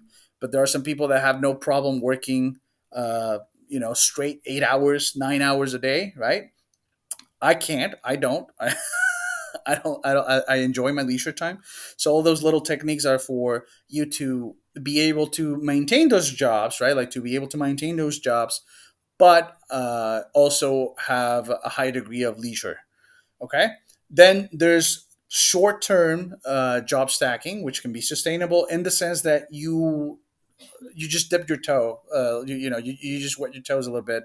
Um, you do job stacking for a month or two, and then you quit. Good terms. It's on your terms. You were not looking to do job stacking for the rest of your life, for years, right? It was just something like, let's say you needed some extra money for a month or two, and so you just get one or two extra jobs, and you treat that paycheck as like a bonus you got, right? And then you quit and you go back to just having one job, because many people don't like, even when with all the tricks and tips I give them about how to maximize leisure while keeping the employers happy or at bay, right? Like we could say that you can, it's like the range is keeping them at bay, from going from keeping them at bay to keeping them happy, right? There are some people that just don't like that. They don't like the idea of having to manage overlapping meetings, having to manage multiple business domains. Sometimes that happens. They're just happy with their one job, and so again, like you don't have to commit, right? Like you don't have to overcommit to job stacking. You can just do it for a month. You can do it for 2 months. You can do it for 3 months. You can do it for 3 years. You can do it for as long as they let us, right? And then there's long term unsustainable. I call it unsustainable because I don't think there's any way to sustain it, even in tech, which is what we just talked about. just going through a bunch of jobs as fast as possible. Basically, it's like a revolving door. Like your job becomes applying for new jobs. Like that's your actual job. What Like if you're you just have like the your new job is J1 and just the applying for new J1's jobs. solid? Sorry about that. What if the J1 is like very Yeah. solid, but then you just maintain a revolving Mhm. door on the side? You could do that. You could mix. I talk about it in the book. You could mix you could mix strategies where you, let's say, are protective or conservative with one group of employers, right? Like let's say one or two that you're very happy with. You don't want to hurt them, right? Like you don't want to hurt your relationship with them. So you sustainably job stack those while you churn and burn with a bunch of other employers Mhm. that you don't care about, right? So you kind of like protect your reputation with your J1 or your J2, and then whatever, like you do the revolving door outside of those. Mhm. You could also do that, right? And Yeah, then because yeah. Sorry, go go ahead, ahead. go ahead. No. Go ahead, please. Yeah, because well, one of the tenets of the book is ABA, always be applying, Uh huh. right? And so let's just say you're very comfortable with your J1, or you either you know you're very comfortable with your J1 and you really just want to keep one, or you're comfortable just having a J1 J2 and you're very comfortable with the two, but you just keep applying anyway because it's not too big a deal to just take a bunch of phone calls, Uh huh. um, maybe do like a hacker rank or whatever it is, like every once in a while, like it's not too big a deal, I don't right? do those And anymore, but then yeah, yeah. But just saying, like, it's not that hard to just like take some phone calls sometimes and talk to other yeah. employers. But what's going to naturally happen is you're going to get offers. Like Yeah, that's right. if you just keep ABAing and you talk to the first round and they like you because you're smart, and then you talk to the second round, and then you send them a follow up email, say, "Hey, I'm very confident that I can make an impact," and then they just go sick, and then they'll send you an offer, right? But Yep. and then it becomes like, damn, like I don't even want to maintain this on my roster. I don't even want a J3, like, and you're just sort of like, mate, should I churn and burn this? Should I just like rock it for like 3 weeks and Yeah. pocket like 6 grand or something, or like what? Yeah. Absolutely. Yeah. Go for it. I have done that. Like what I haven't done is like get 10 of those at the same time. Like I've gotten through the process in for one employer, right, or multiple employers, and then I would accept the offer just to see what it was like. And what would happen, and it has happened several times, and my current J1 was one of those. I was thinking it was gonna be one of those things where it's just like, let's just see how long I last, right? Like let's see how long it takes for them to figure it out. What happened was actually that the job was so cool, that it was so cushy, it was so easy that it went up through the ranks. It's kind of like you promote the jobs that you have. Again, think of it as if you were the employer, right? Like flip the tables on them. It's like, oh, this employer is actually very nice to me. He doesn't ask much of me, right? I thought it was going to be a churn and burn. I was going to last a month, but it turns out that I do very little, and they're very happy with me. They constantly give me very good feedback. I was just gonna bump them up in the ranks, and that's usually what happens. And that process that you mentioned is what's naturally going to happen as you become more adept or become better at handling whatever however many jobs you currently have. So many people with one job will think like, how could I possibly have two jobs? Like there's no way I could fit a second job. And they do it. Like they get a second job, they just try it, and they find out that, hey, this is actually easier than I thought. I can actually manage the two jobs. This is fine. And then the same process happens with a third job. Could I get a third job? Like, should I? How could I manage three jobs? And then they get extended an offer, they get the third job, and the same thing happens. Like there's a period of adjustment, right? Like there's a period where you are high stress, but then things mellow out. You get a hang of the job.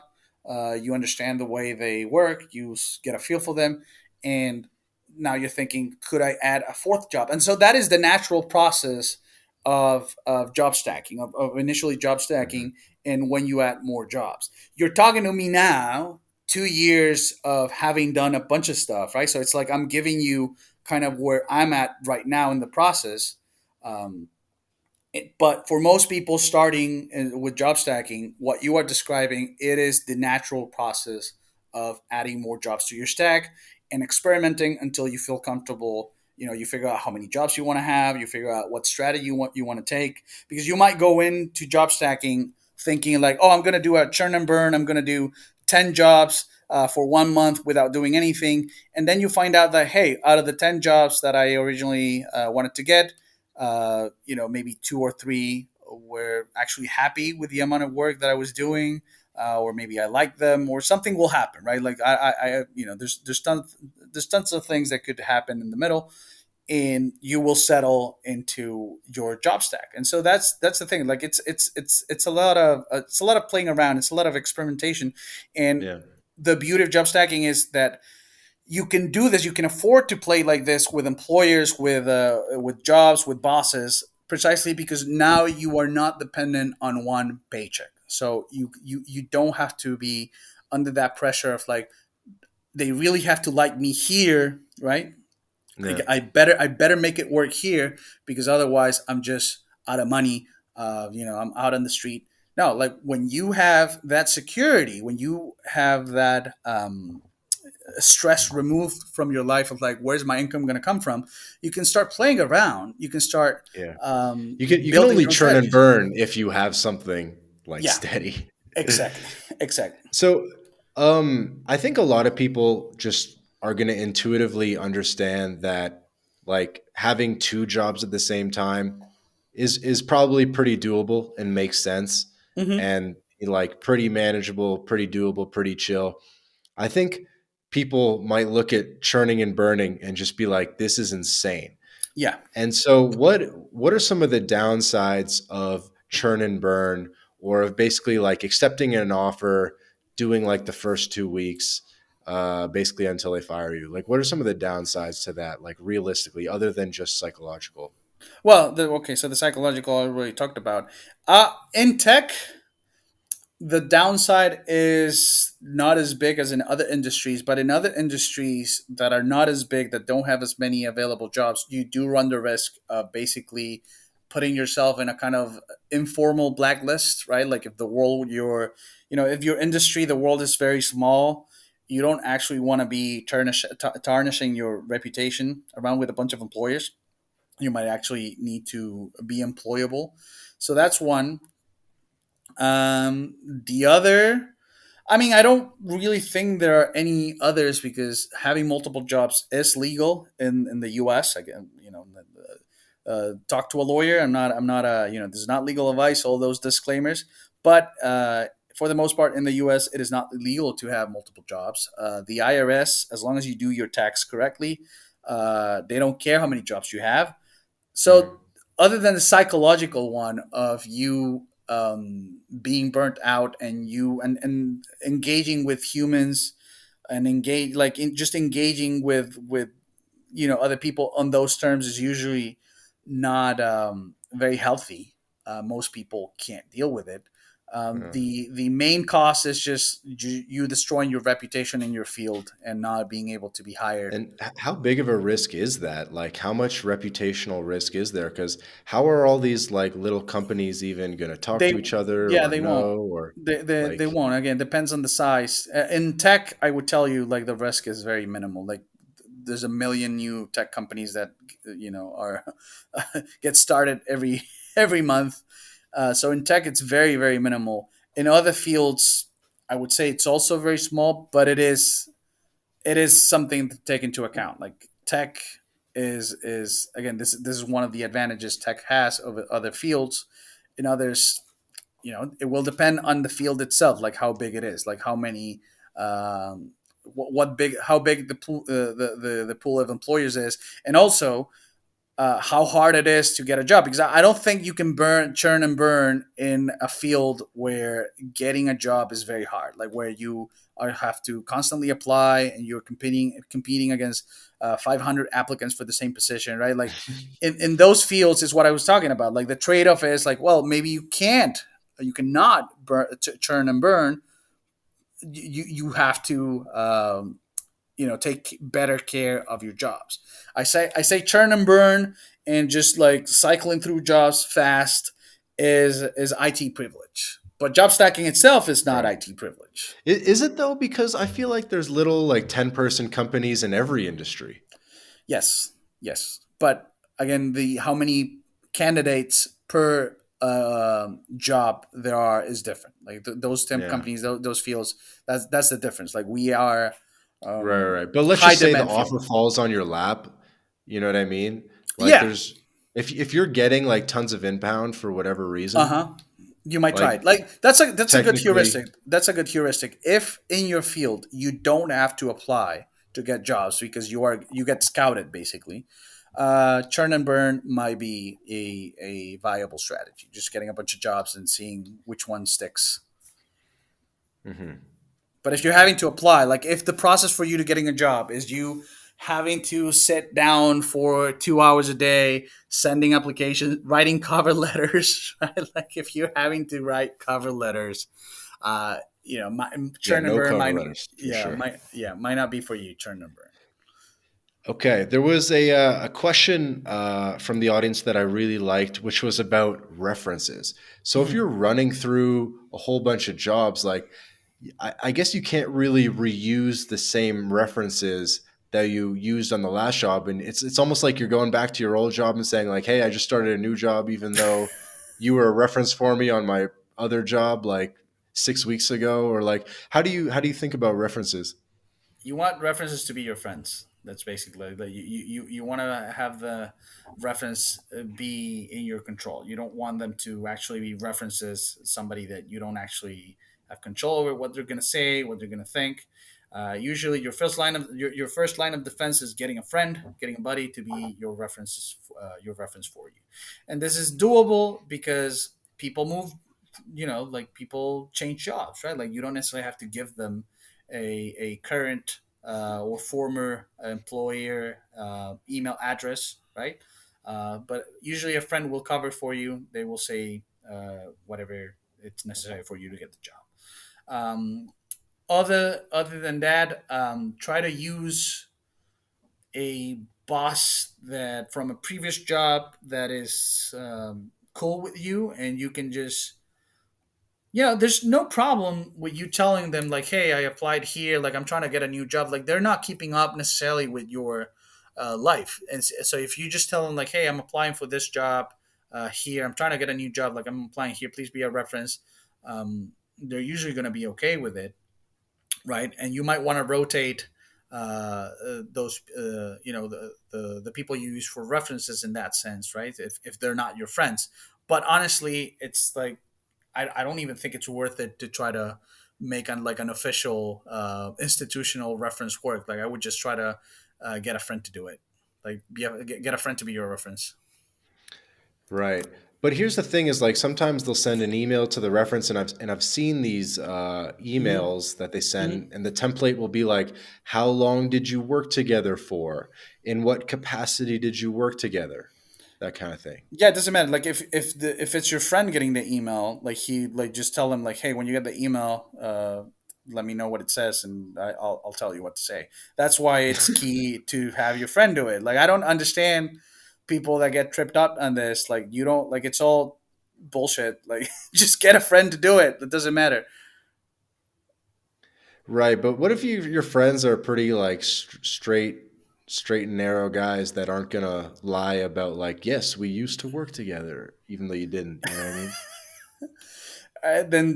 Then go to the second line of defense, which is going to a former boss and just don't sweat it. Like it doesn't matter what they think. Again, like they're no longer your boss. It doesn't matter what they think of why you're applying to so many places. Like it's not their business. They will let you know if they feel uncomfortable. Like, hey, this is the fifth application I've been a reference on, whatever, right? They don't know. Like it's not their business. So just use a cool boss from a previous job. Okay. I've heard of people even like creating like a fake company or maybe even like a real Yeah, company yeah. specifically for the purpose of this. And then, It's so much easier to just get a friend to do it, dude. Like people just they'll come up with the weirdest, like just most complicated things. Like just get a friend to be your reference. That's the best thing. And if your friend is all like, if you only have one friend and the friend is like a straight shooter and he won't cover for you, then yeah, maybe doing like a company or something like. But I think that's overkill. The reference issue gets solved with the just, hey dude, just cover for me, like just give me your work email and I'll put you as a okay. reference. Because you've obviously been through this a lot at this point. And Yeah. so do they do the references typically like assume that you work together? Because, or, can the reference just be like, yeah, like he's a good guy? You know what I Well, mean? they'll Or let you is it know, right? They'll let you know. Sometimes they want references for a good character, like they just want to check that you're like a decent, cool dude, that kind of stuff. Like so, like, but sometimes, other times, most times, they will want professional references, and so they will want people that work with you.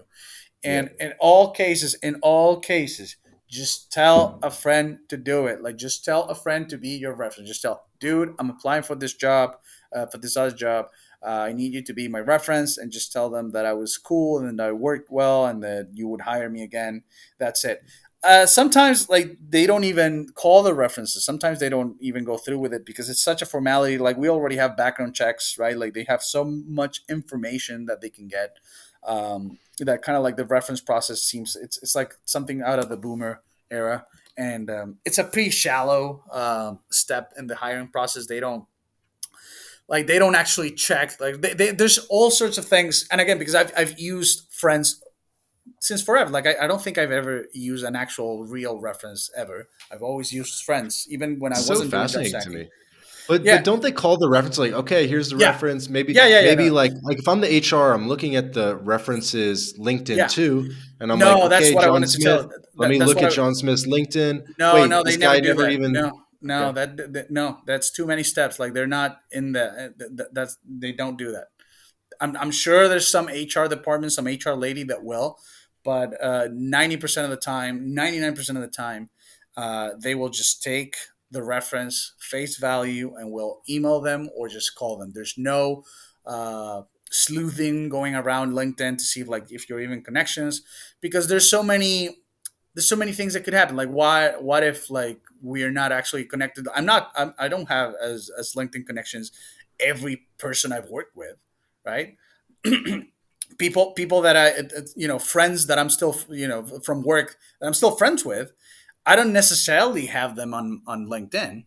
So like Right. there's too much opacity, or there's too much opacity in that sense for HR to like go do detective work, right? Like again, they're going through a process. This is all a script, right? They're busy. They're Hmm. doing other stuff, right? They're busy being mediocre or being very effective at their work. But the Hmm. process is never to like, oh, let's just cross-reference this and let's just go LinkedIn and let's see how long the profile has been active, how many connections it has. Like that usually doesn't happen. If it does happen to you, tough luck. Apply for another job. That's why we do ABA, right? You don't have, not every application has to be a home run. That's why we constantly do it. It's a numbers game. Um, so don't sweat it. Hmm. Just like if it's a big issue, like if you're really concerned about references, just get a friend to do it. Like just ask a close friend, dude, please do me this, do me this solid. Uh, like I'll put you as a reference. That's it. Okay. Okay. Fair enough. So, do you think that, like, in your experience, are you getting a lot of offers that you just don't take up at all? Right now I am, because I am happy with the three jobs that I have. I'm happy with my rotation. I don't want to rock the waters right now. I'm busy with with the course and all that, so it's like I don't need to be doing ABA right now. So usually when I get scouted, when I get a message from someone, from a company, from a recruiter, I'll just tell them like, hey, I'm not interested anymore. I'm sorry, I'm not interested at this time. But let's just keep the connection up in case that changes, and that way you still have them. You can reach out to them if you change your mind. I imagine though that like when you were recruiting pretty heavily, you were getting multiple offers at the same time, like literally offer Yeah, letters. yeah, And you're probably on the fence and you were like, "Ooh, should I churn and burn this one or should I just yeah. like ignore it and, maybe keep it open for in the future or something?" Usually, if I get to the offer, I would just take whoever offer, like whatever offer is sent my way. Like if I went through the process, I will usually accept it. And then what I will do is like I will not start a interview process if I'm not willing to go through to the offer. Which like I said, like right now I'm not interested in changing any of my jobs or adding a new job. Okay, definitely got it. I guess kind of taking it full circle to or doubling back to evaluating a job to seeing if it's Hmm. good for job stacking because I think this is a really key piece of it. I think we talked about one or two ways to evaluate the job before, and we asked a very insightful question, which was, how long does it take to stop being new? Yeah, And that was a then big hit. I'd actually I want to People were bounce very happy with something. that question. People found that question Yeah, very funny. yeah. And then I want to bounce a similar concept off you, which is related but different, which is how long is the official test period? Hmm. Hmm. Yeah, Because some jobs, like there's like an evaluation stage, right? I would yeah. say most jobs, right? Most jobs, Where yeah, it's like where it's like probably typically 30 days, would you say, or maybe 90 days? 30 to 90.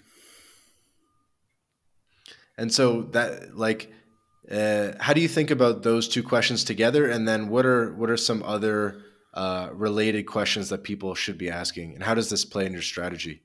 I don't think about those periods because they're no different. Like They're fake. they're fake because they can like after the probation period, right? Like after the period, they can just fire you for any reason, which is exactly the same thing that could happen in the probation period. So I don't understand what the distinction is. Like maybe something legal, something about cause without cause or whatever. Like maybe they're even freer to fire you during the trial period. I say probation, but it's like trial period. Hmm. So I never understood what the point of the trial period was, other than they're looking at you more intensely, and so you need to make a to cause a better impression, like to that kind of stuff. But it's like you can do that for 3 months, and then if you let yourself go in the fourth month, they can just fire you. And I just gave you an example. Like I passed the trial period in this job on Wednesday, and then on Monday they fired me. So it's like, what's the like? Why does it matter? So it's like the trial period is just again one of those relics of the boomer past. Like it's same with references. Like why do you need references? Like like my entire work life, like our entire lives are on the internet. They can pay a company to go search our credit history, everything, right? This is like, why do you need a reference? This is a relic of the boomer past, where it's like you Look at gotta. the boomer Yeah, it's past. just a I relic of the love boomer that. I love past. that. It's like it's a relic from when you walk into a company with your resume and would shake the hand of the manager and like would hand them their CV, and they would hire you on the spot, or they would hire you after calling the reference. Like it's a relic of a different world, like a world where people where the world was smaller, where where you couldn't find information online from the person, and you needed somebody else No, I to get it. vouch for I- you. So it's the same. I'll Like I'll I'll, like I'll trial push periods are the back. same. Yeah. Yeah, I'll push back on the trial period a bit, which is just like even though it is fake in the sense that they can fire you at any time, it is like to them it's real and it's sort of like a Yes. forcing function. It's Yeah. like they are if they have a 30-day evaluation window, they're gonna do the 30-day evaluation, Yeah. right? And so Yeah. you kind of need to pass Yes. that hurdle. Yeah, it's what you say is true. What you say is true, and I alluded to it when I said, like, maybe the difference is that they are more they're looking your way more intensely, like they're looking at what you're doing more closely, and they may have less patience for you to screw up. Um, so that I think that's the main difference. Like there's more scrutiny during that trial period, but there's no like judicially, like legally, formally, there's no difference. But Right. I, I mean, most companies will have them, and it's usually going to be 30 to 3 months. But the question, like, it's so standard that the question itself doesn't give you that much. Like, you can ask it, like, there's not probably, like, it's not going to hurt asking the question, but you're not going to get much valuable information from it because it's very standard to have a trial period, and it's going to be 30 Yeah. to 90 days. Whereas if you Yeah. ask I them, like, was. yeah, Go sorry. ahead. Sorry. I'm a terrible interviewer, but I I was thinking about this one a lot offline. And I kind of remember from the show Suits, right? You had Harvey, whatever his name. And I remember him specifically. He's like the hot shot, right, in Suits. Have you seen it? No, never seen that show. Okay, so they're like lawyers in New York or whatever, Hmm. and Harvey's like the hotshot lawyer from Harvard, and he's like, "When I got here, I worked 100 hours a week to get where I am," and as sort of like justification for now, how he's just like an idea guy, more or less, or he or justifying why he doesn't have to show up to the office. Really, they're Right. like, "You don't even like come to the office," and he's like, "When I got here, I put in my dues, 100 hours a week, blah blah blah." And you kind of nod your head and you're like, yeah, yeah, that's fair, right? And I feel like that kind of relates to this 30-90 day thing, which is like maybe one potential play is to not start slacking off from the very beginning, but just make sure you hit that 30 or 90 day hurdle and create a really good first impression about how you are a hard worker, and then start slacking off, because I feel like they are evaluating you extra hard in that initial period. Or precisely the opposite. You want to slack off in this period to see if the job is compatible and you can get away with doing very little, and if it's going to allow you to have leisure time, and if it's going to be, uh, if you're going to be able to work it into your job stack. It depends on what period of job stacking, under what, um, yeah, under what stage of job stacking you find yourself at, right? Like this is just your your first second job, then most likely you are gonna be like that. You're gonna be like the good employee. You're gonna be all very diligent during that period, and even during your tenure at that job. Um, but at this stage, like in the more like after you've done it for a while, and if you are in a field where there's an abundance of jobs, um, I would tell you like it's actually the opposite. You want to see with how much with how little you want to get you can get away with right away to see if it's gonna be a waste of time or not. Yeah, yeah. I think you told me this offline, and Yeah, this is great. I think this is helpful for the audience to hear that. yeah. Um, Because like just, my just J one, like again my J one, I thought it was gonna be like I was just gonna throw it away, like I was gonna last a few months, but they ended up just being okay with the type of performance, with the kind of performance I was giving them. They were happy with my output, and so it ended up becoming my J1, and it still is. So that's why I'm telling you, like, especially if you're in tech, you might actually want to do the opposite. You might want to see how little you can get away with. um, and again, noting that there is a big difference between doing nothing and doing very little, right? So I'm not telling you to do literally nothing, but I'm telling you, see when they start complaining about what they complain about, and see how they handle the complaint with you, right? Like if they're open, if they're like perplexed, like if they're they're not blaming you, they're wondering if it's something they did, like maybe they didn't set you up for success. You want to see how you want to see how they react, right? Because if at the first sign of trouble, what they're going to be is coming down and knocking on your door, metaphorically, and being like, why isn't this done? Is this all you did all day? Like that's gonna tell you, like, again, this is a red flag.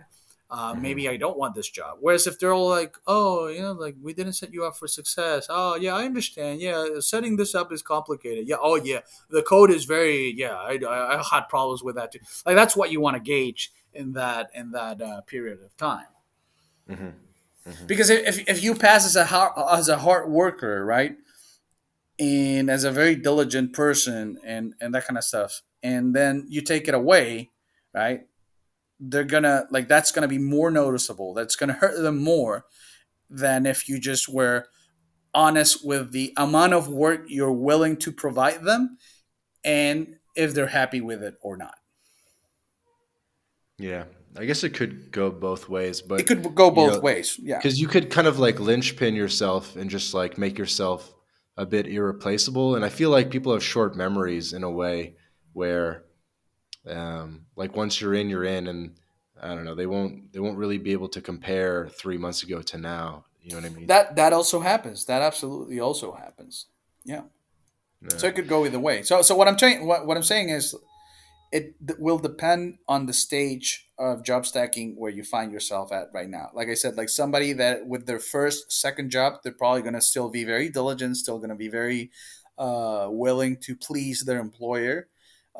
As they mature, as they get more jobs, as they realize, as they get exposed to the realities of how other employers handle things, of how compatible or incompatible other employers are, as they get a taste for the broader employment world, they will, people will start to set Mhm. their preferences.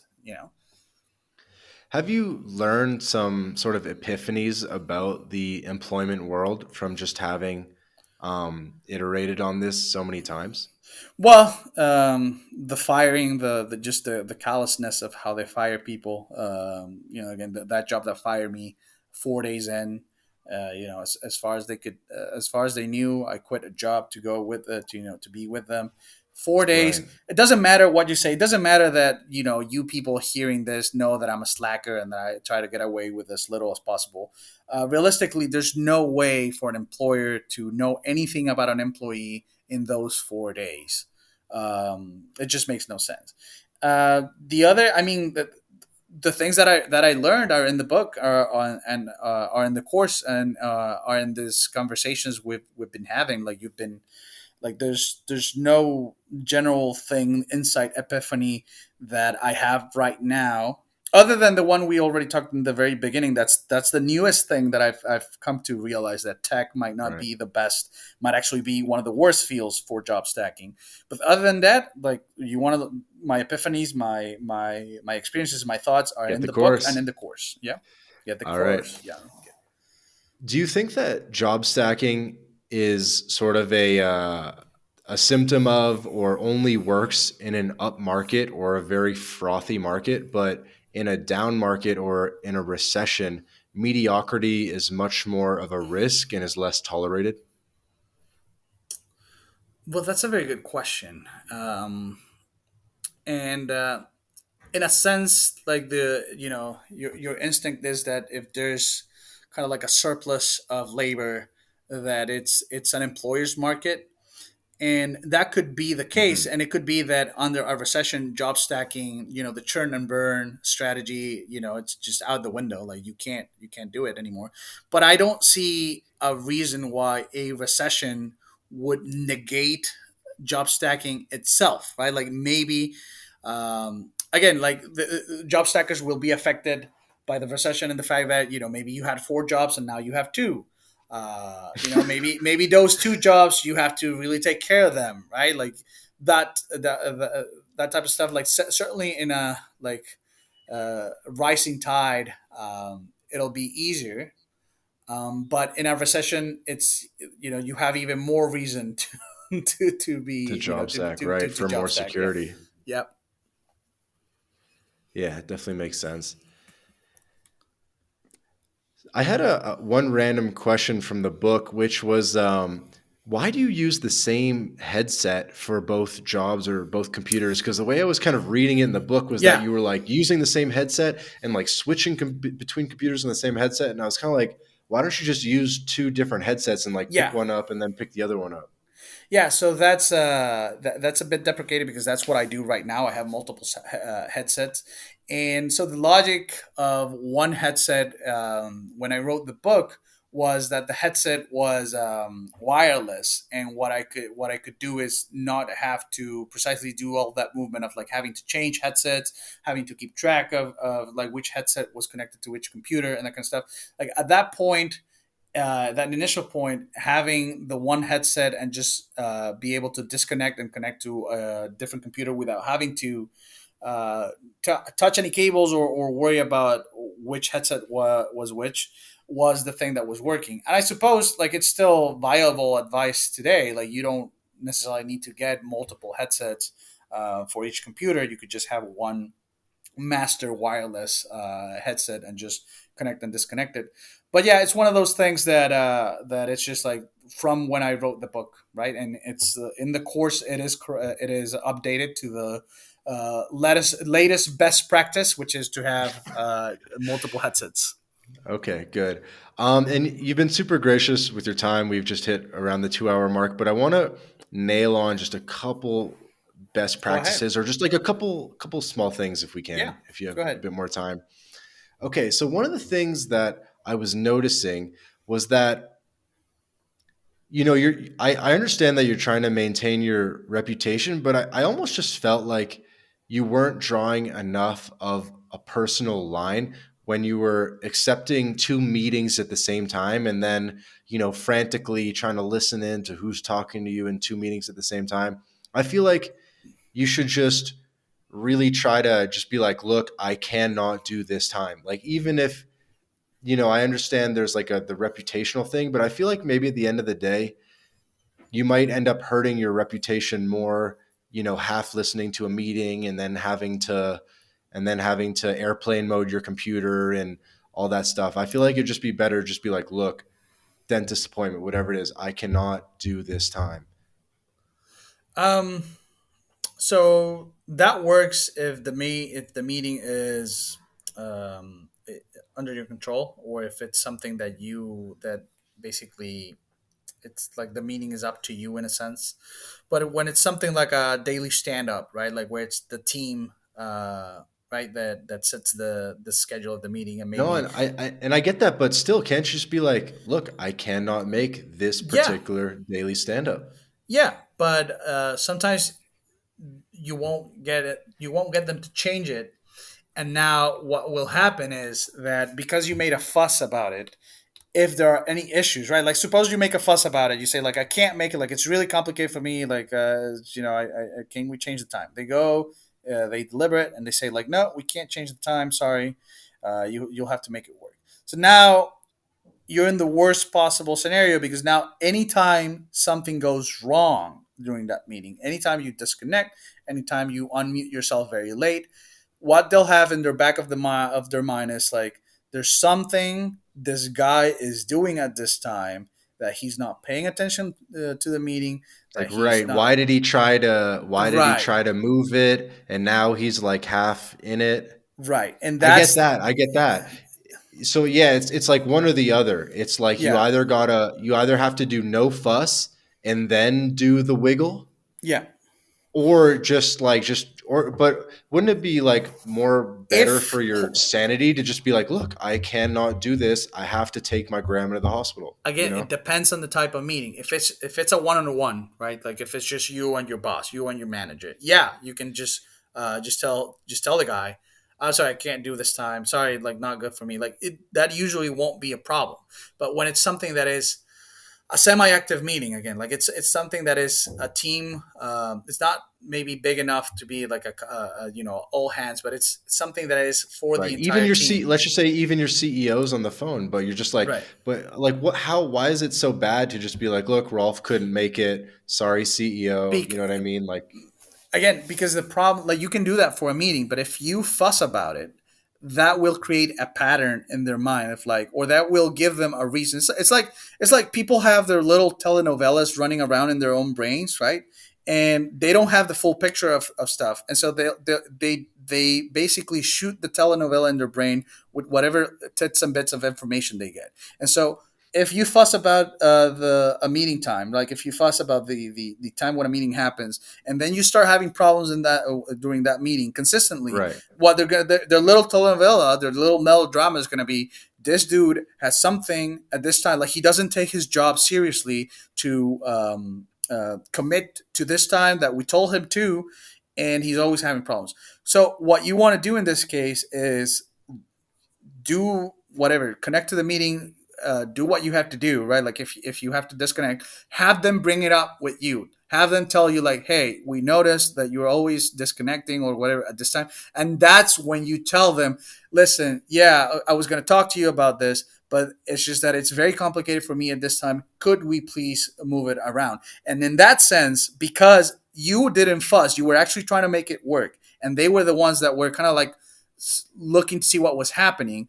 Not only will your rescheduling request have more weight, it's kind of like you're actually clearing your name. Like they were coming in with another set of assumptions, right? Trying to figure out what was happening. And you tell them, like, yes, I'm aware of the problem. I'm actually very committed to this place. I'm trying to make this work. It's just that the meeting time is not working for me. Could we work something else? And that actually puts you as very again, not only committed but very proactive, because now you're not just like shrugging your shoulders, shrugging and going like, hey, I don't know, like, or making excuses. You acknowledge the problem and you tell them and you propose a solution. Let's reschedule.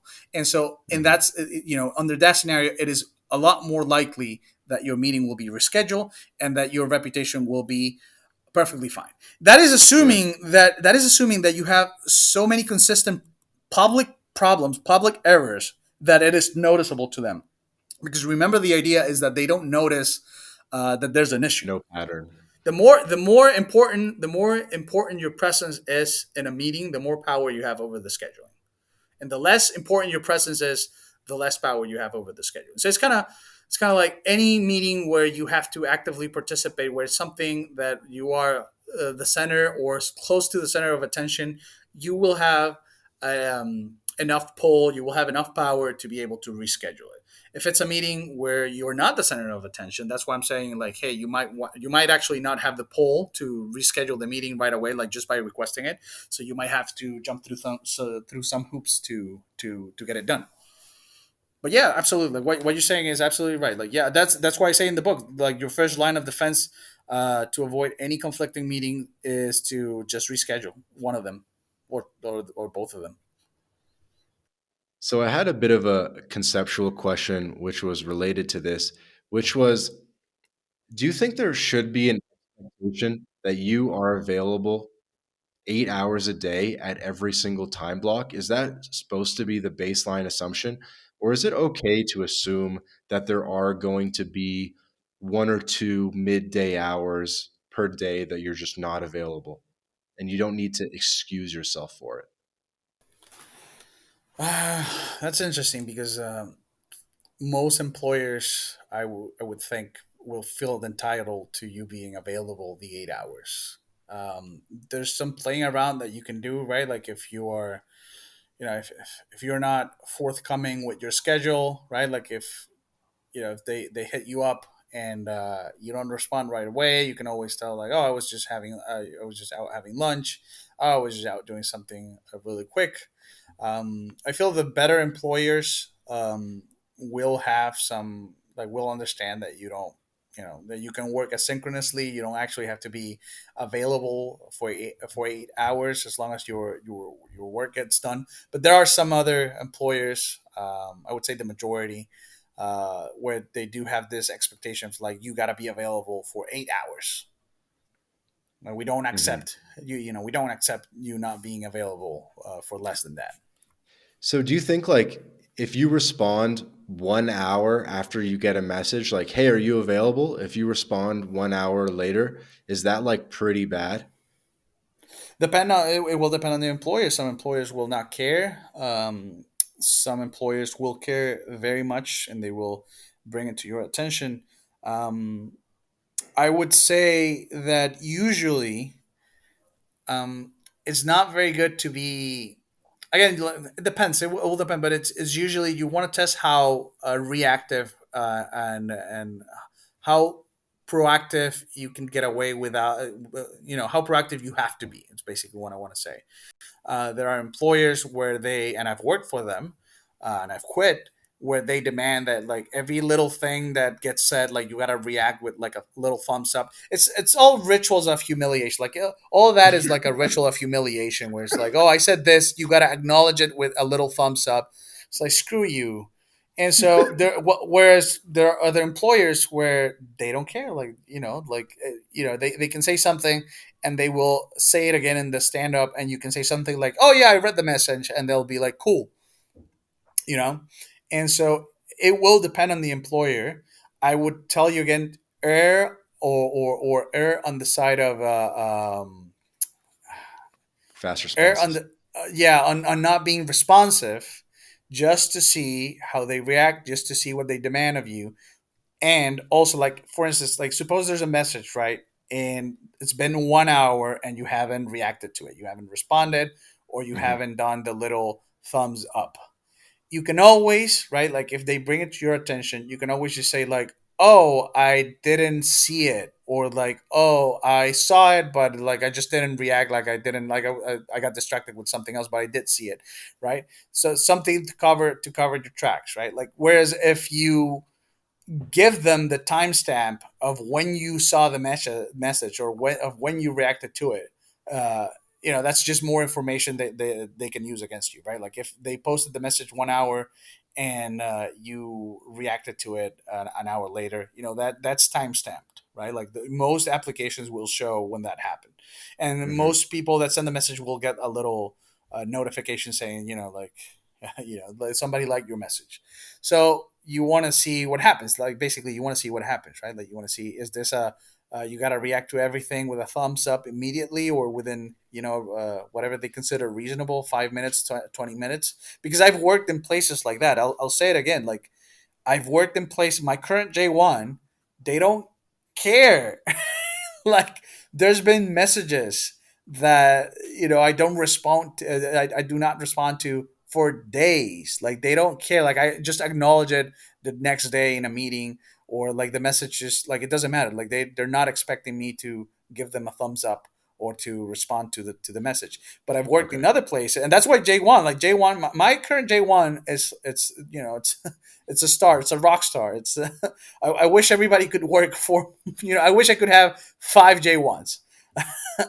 But I've worked at other jobs, at other employers with, that happen, that were just like I told you. Like the guy would put a message out, and they gave me shit because I wasn't responding to I wasn't reacting to it. And the guy was like, I don't know if you've read it. The guy was all like melodramatic, like, I don't know if you've read it. Has Rolf read the message? Has he read it? I don't know. So I don't know, that kind of stuff. And so I quit those type of That's funny. jobs. I do not go along with that nonsense. I think that's total humiliation of the employee. Expect them to be like little machines, like waiting for messages to react. Um, so again, like try it out, see what works out. Again, your job stacking, you do not have to bend over backwards for every employer whim, right? Like you can Yeah, makes actually sense. set some boundaries. Let me hit you with one example on this topic. So let's just say you Hmm. are in you're in a call for J1 from 3 to 4 p.m., right? So you're in a call for that 1 hour block and it's Hmm. active. So you can't switch. And then J2 hits you up at 3:10 and says, "Hey, are you free now?" Yeah, How do you handle that? ignore the message. Do not respond to the message on You J2. wouldn't say, "Hey, I'll be free at 4?" No, I would just not acknowledge it. I would not acknowledge the message. If it's important, they'll ask me again. Like they'll talk to me again.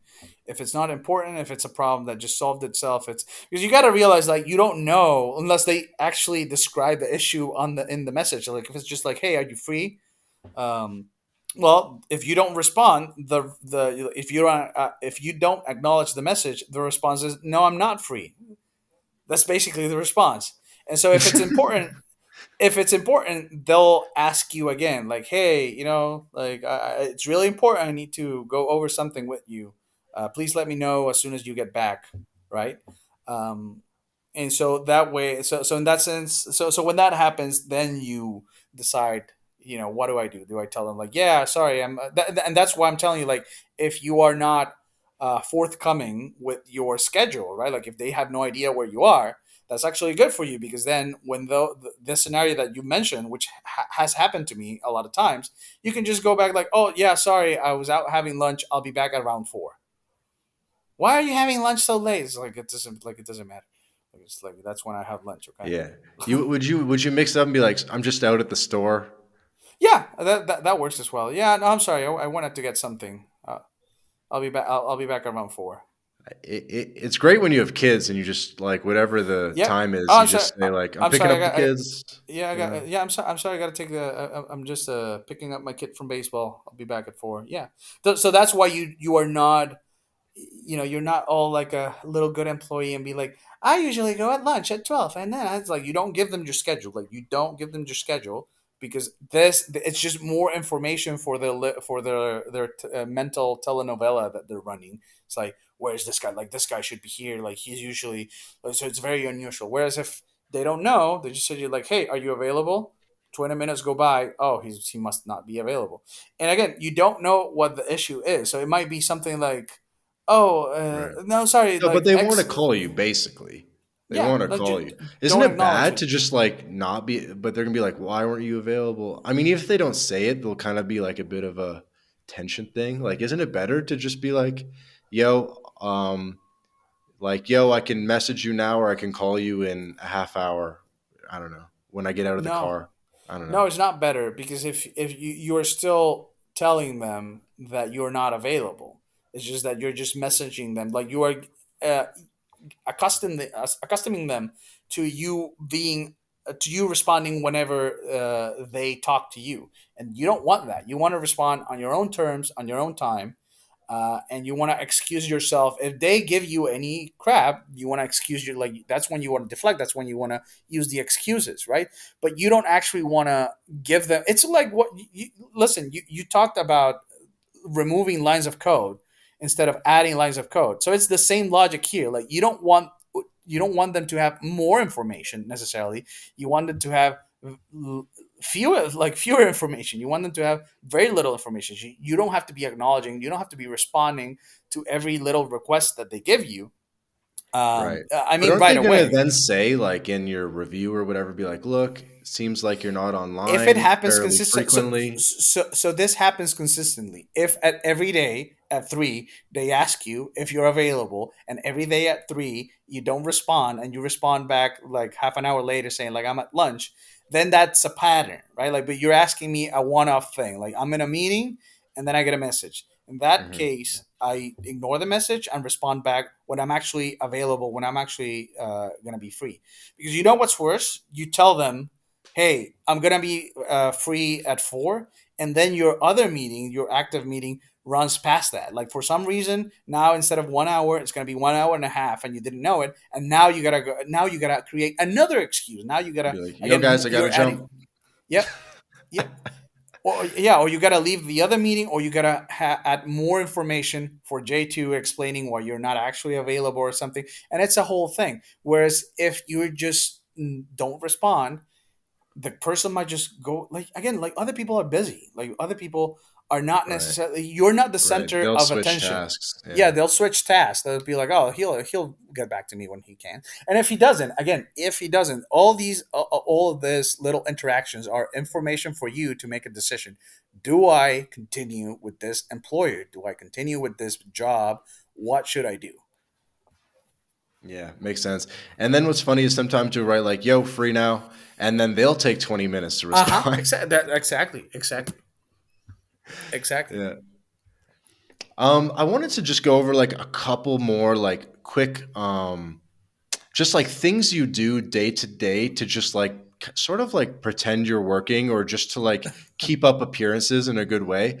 Like Yeah. would you maybe like drop like one thought I had was maybe like dropping screenshots in a group chat or to your boss like every couple hours and just be like, just did this, even if you maybe did it like way back, but like, or just like hitting them with screenshots or just like hitting them with little updates during the day? Do you do stuff like that, or are you just like radio silent until the next day's stand up?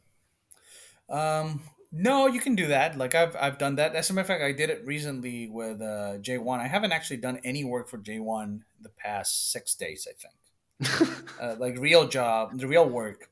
But yesterday I logged into one of the applications and it was down, and it was like one of these obvious errors.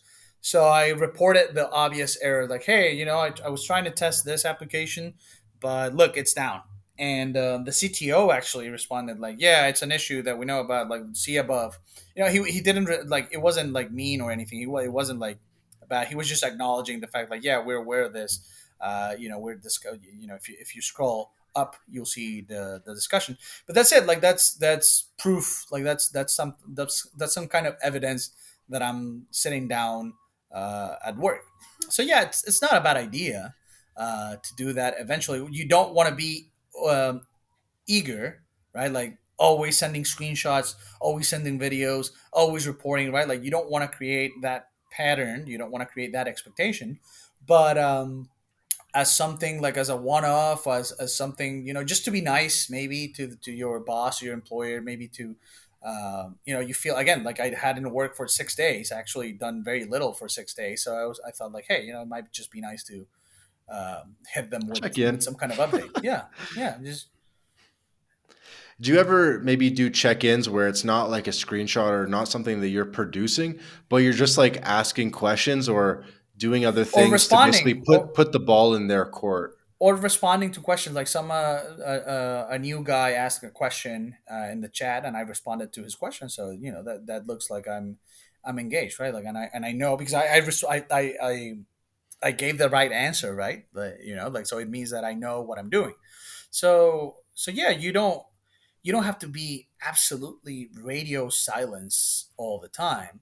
The point is being conscious of the way you handle communications and about how communications should benefit you and not some abstract productivity, whatever, communication with your employer. It's about how the way you talk to your boss, how the way you talk to your coworkers benefits you. Hmm.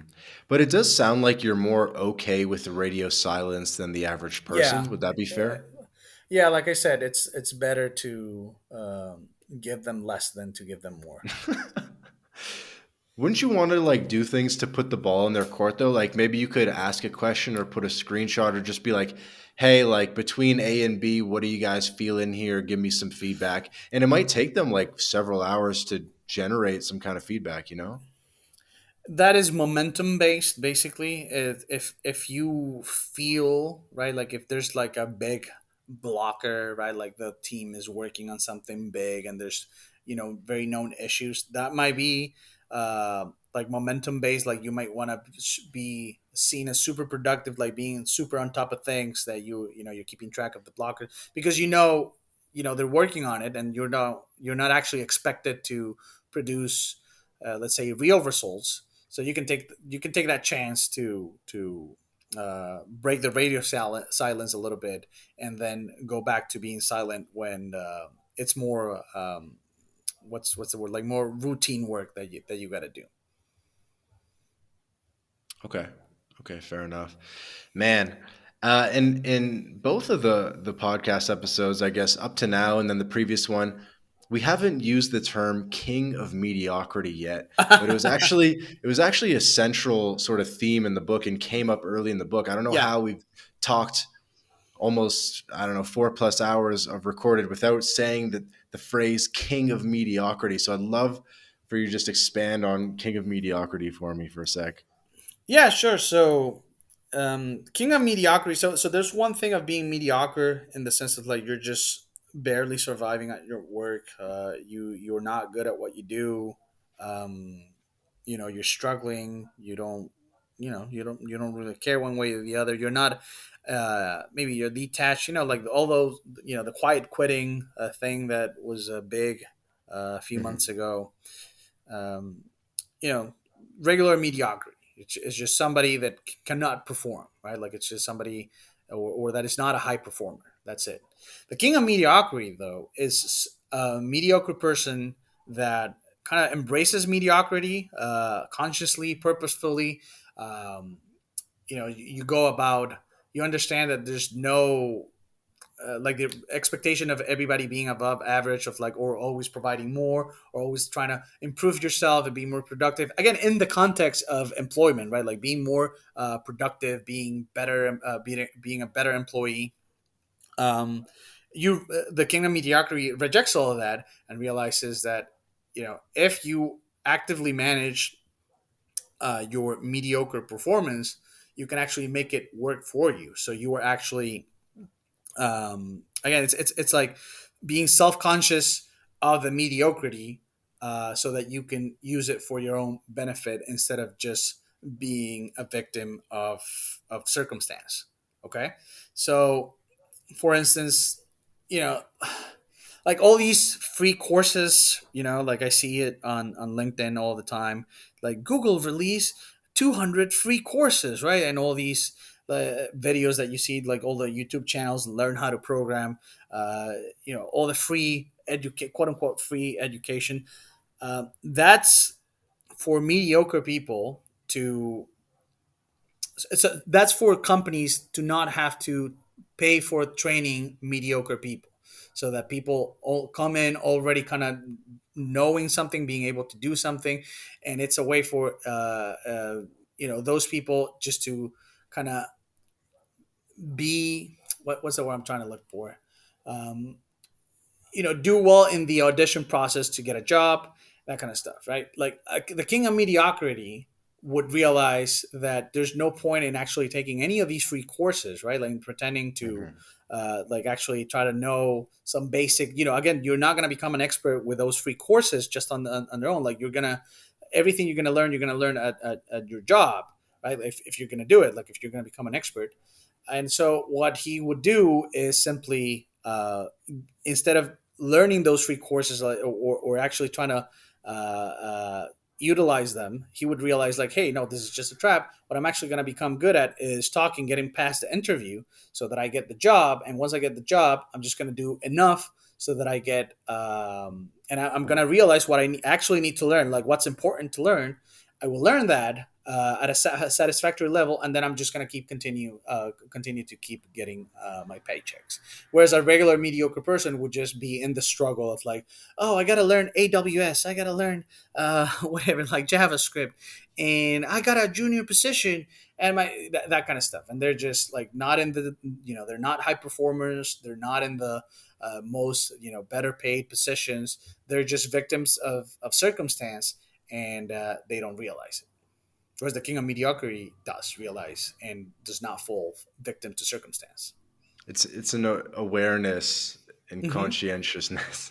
Yeah, it's like owning the mediocrity. Instead of being ashamed of it, is realizing like, hey, most people are just mediocre, and this struggle that we all have, like this achievement focus that employers want to have, is just a way for them to get free, to get free money, like, or not free money, to get more free productivity, like Marxists would say, like more surplus value out of their employees without having to invest in them. And that's it. Like that, like the free courses are the perfect example of like a mediocrity trap, where it's made to, it's like a honeypot for mediocre people to think like, oh, if I just take, I just waste my own time, invest my own time, unpaid, to learn all these technologies. Oh, I can get a job, right? And meantime, in the meantime, the employer, what they did was not pay for any employee training, and get a bigger pool of talent, of people, of mediocre people that they can choose from, which they can then again use for their benefit to drive down wages. Because, oh, now I got a bunch of people with AWS certifications, or whatever, free Mhm. courses, whatever certifications there are. I don't need to train them. I don't need to, and I can just pay them less, because the next, there's just a bunch of them, and that's it. So like those, it's the like the mediocre people are. the king of mediocrity would never make a post on LinkedIn about whatever free course they just took, about how happy they are for the opportunity to work at X place. Like that's not it. Like that's not it.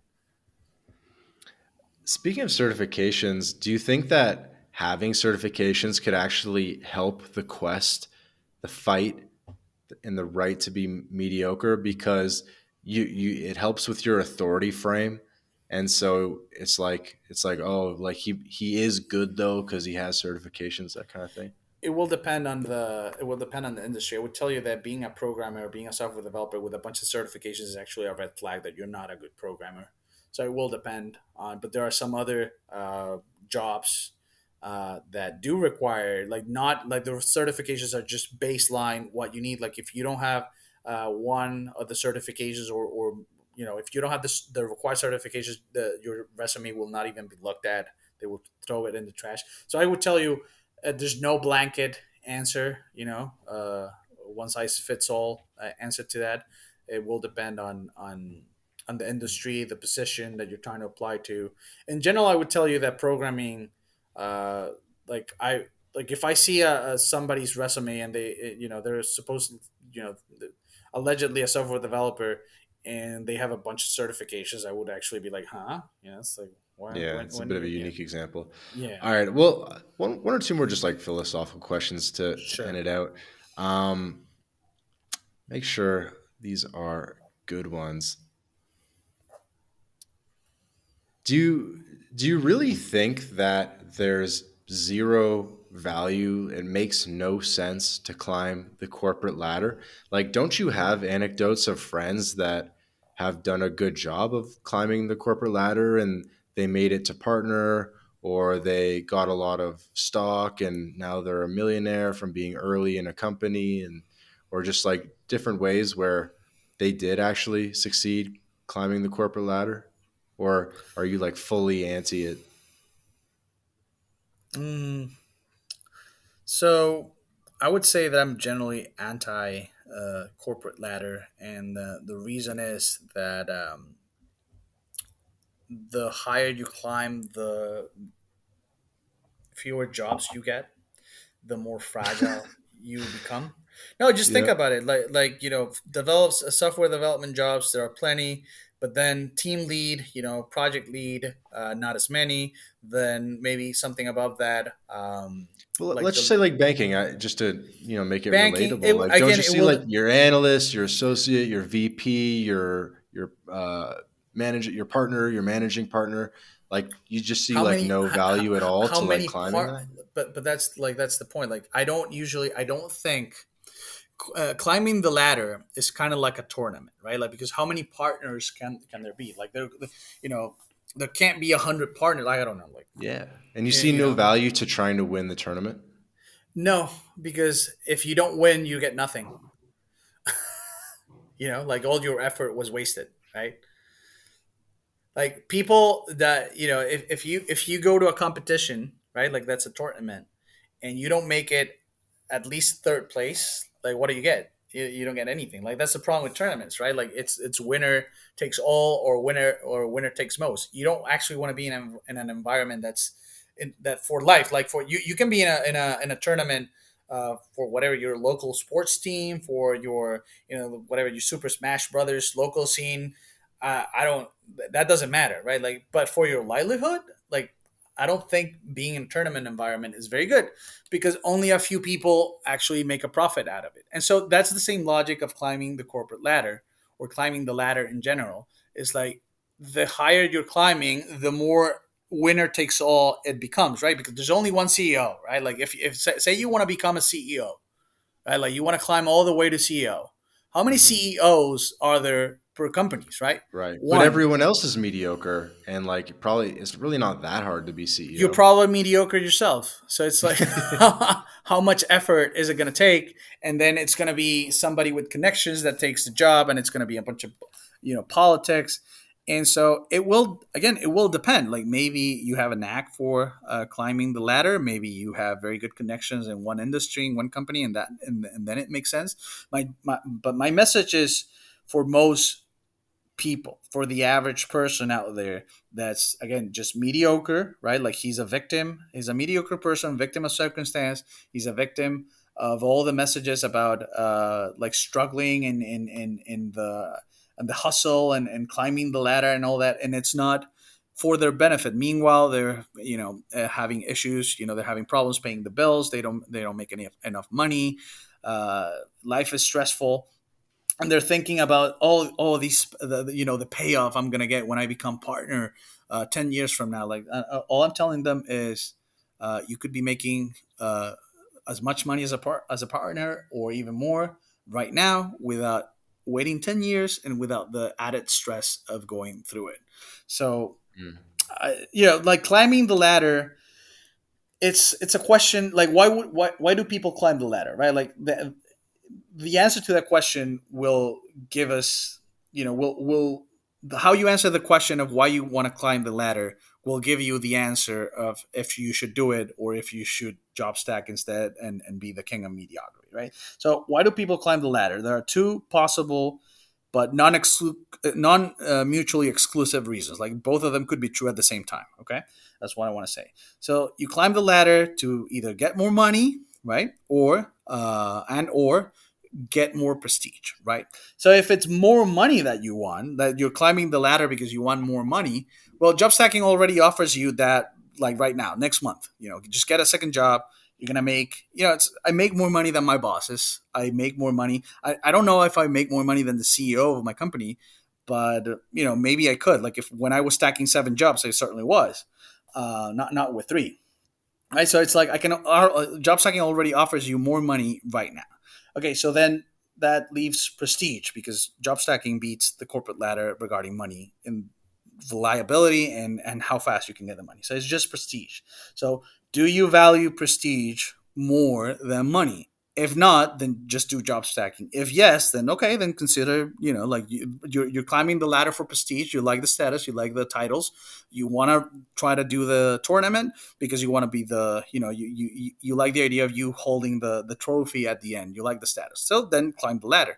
But other than that, like there's no there's no logic to it because you Okay. can climb the ladder informally in the sense of like you can gain more skills if you want, right? Like you can learn, but you don't actually have to take in more responsibility for not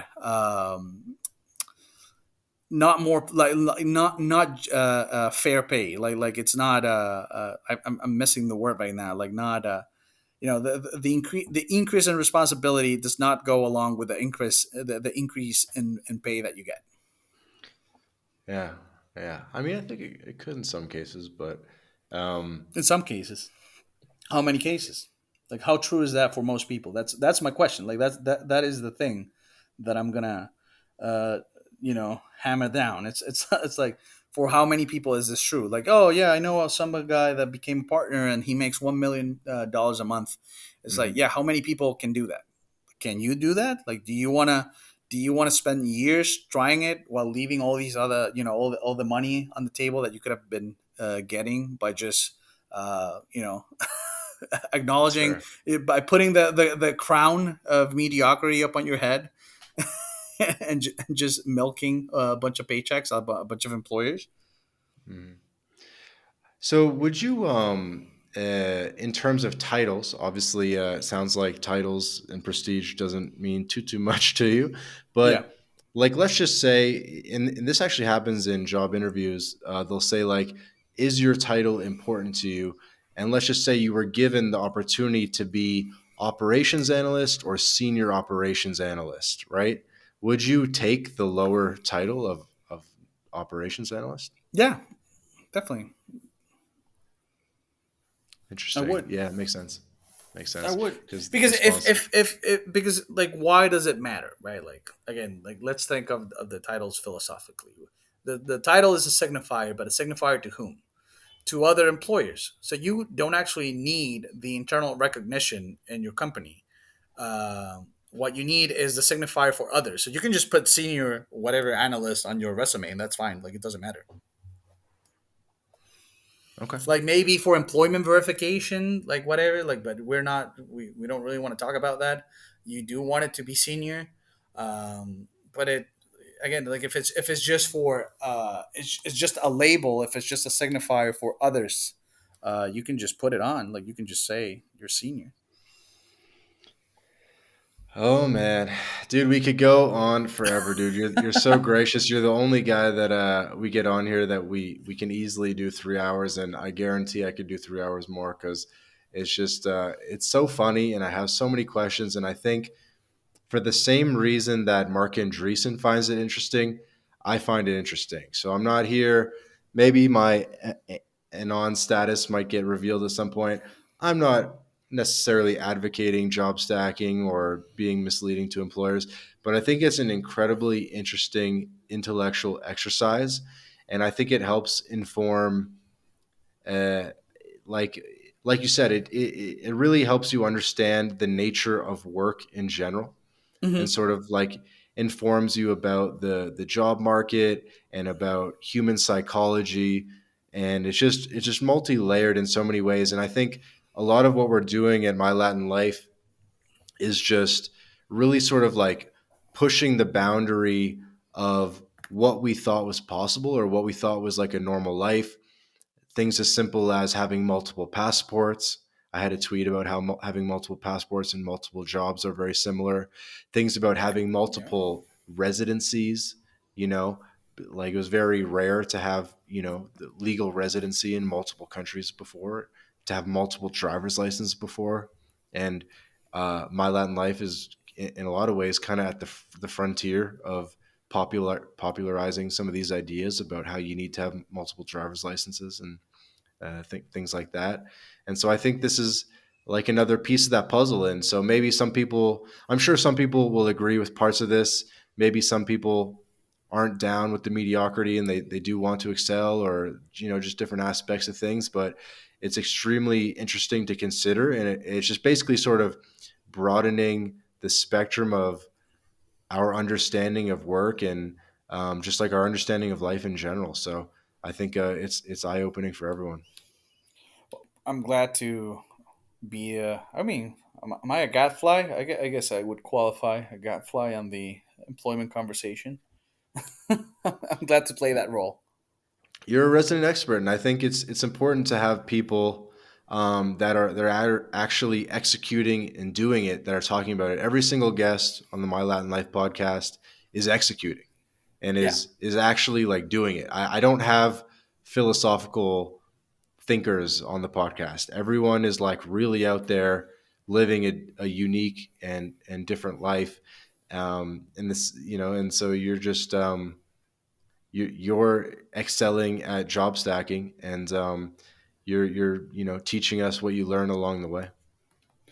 Well, I'm happy. I'm happy to be here, and I'm happy to help others. And you can follow me at Twitter at Rolf Halza, and DMs are open. So if you have any questions.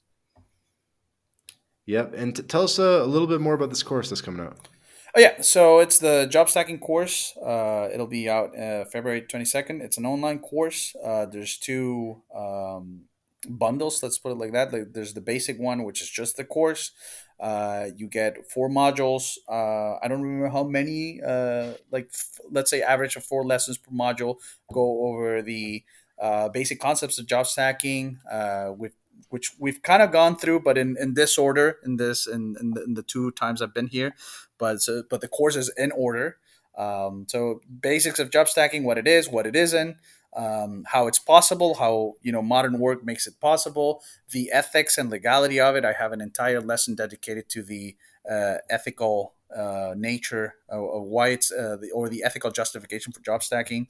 Also, the legality of it. Have some material for you to ask of your attorney, for your attorney, wherever you are, to check that job stacking is legal where you are, where you're living. Um, and then just techniques, just how to change, how to shift your mentality from the regular employment paradigm to the new job stacking paradigm. Because as you can tell from the conversation, it does require job stacking is not just like, oh, get another job, just hustle for 16 hours. It actually is deeper than that. At some point, job stacking itself becomes a skill, right? And so that's why I say, like, hey, you don't actually need to necessarily learn new skills. Like, you can leverage your CV, you can leverage your skills, your resume, your current skills, current resume, but you do need to learn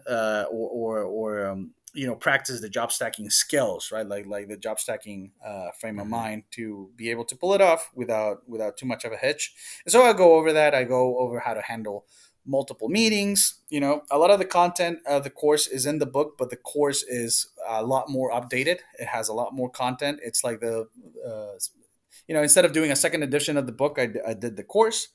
And I realize now it's like this has gone for too long. So let me just talk about the second bundle. The second bundle is the same. You get the course, but you get 6 months of monthly Q&A sessions with me. So we can talk a little bit more directly about any questions you may have, and any direct situations, any issues you might be having with your current jobs, with your current bosses, how to handle it, all that. And again, that's coming February 2nd. I'm sorry, 22nd. I'll definitely make a big post on my Twitter account. Again, at Rolf Halza and Twitter. That's basically my only social media for now. So yeah, see you there. Rolf, thank you so much for your time, and I highly recommend this course for everyone for educational purposes only. But Rolf's really good at answering questions, and if you do decide to um, delve into this world, you're inevitably going to have a lot of questions. And yeah, get in touch with Rolf. Don't do it your own. Get a second opinion, and who better than Jay Rolf Halsa, the author of Jobstacking. Dude, thanks again for coming on the podcast. This has been another episode of the My Latin Life podcast. Thanks everyone for listening. See you.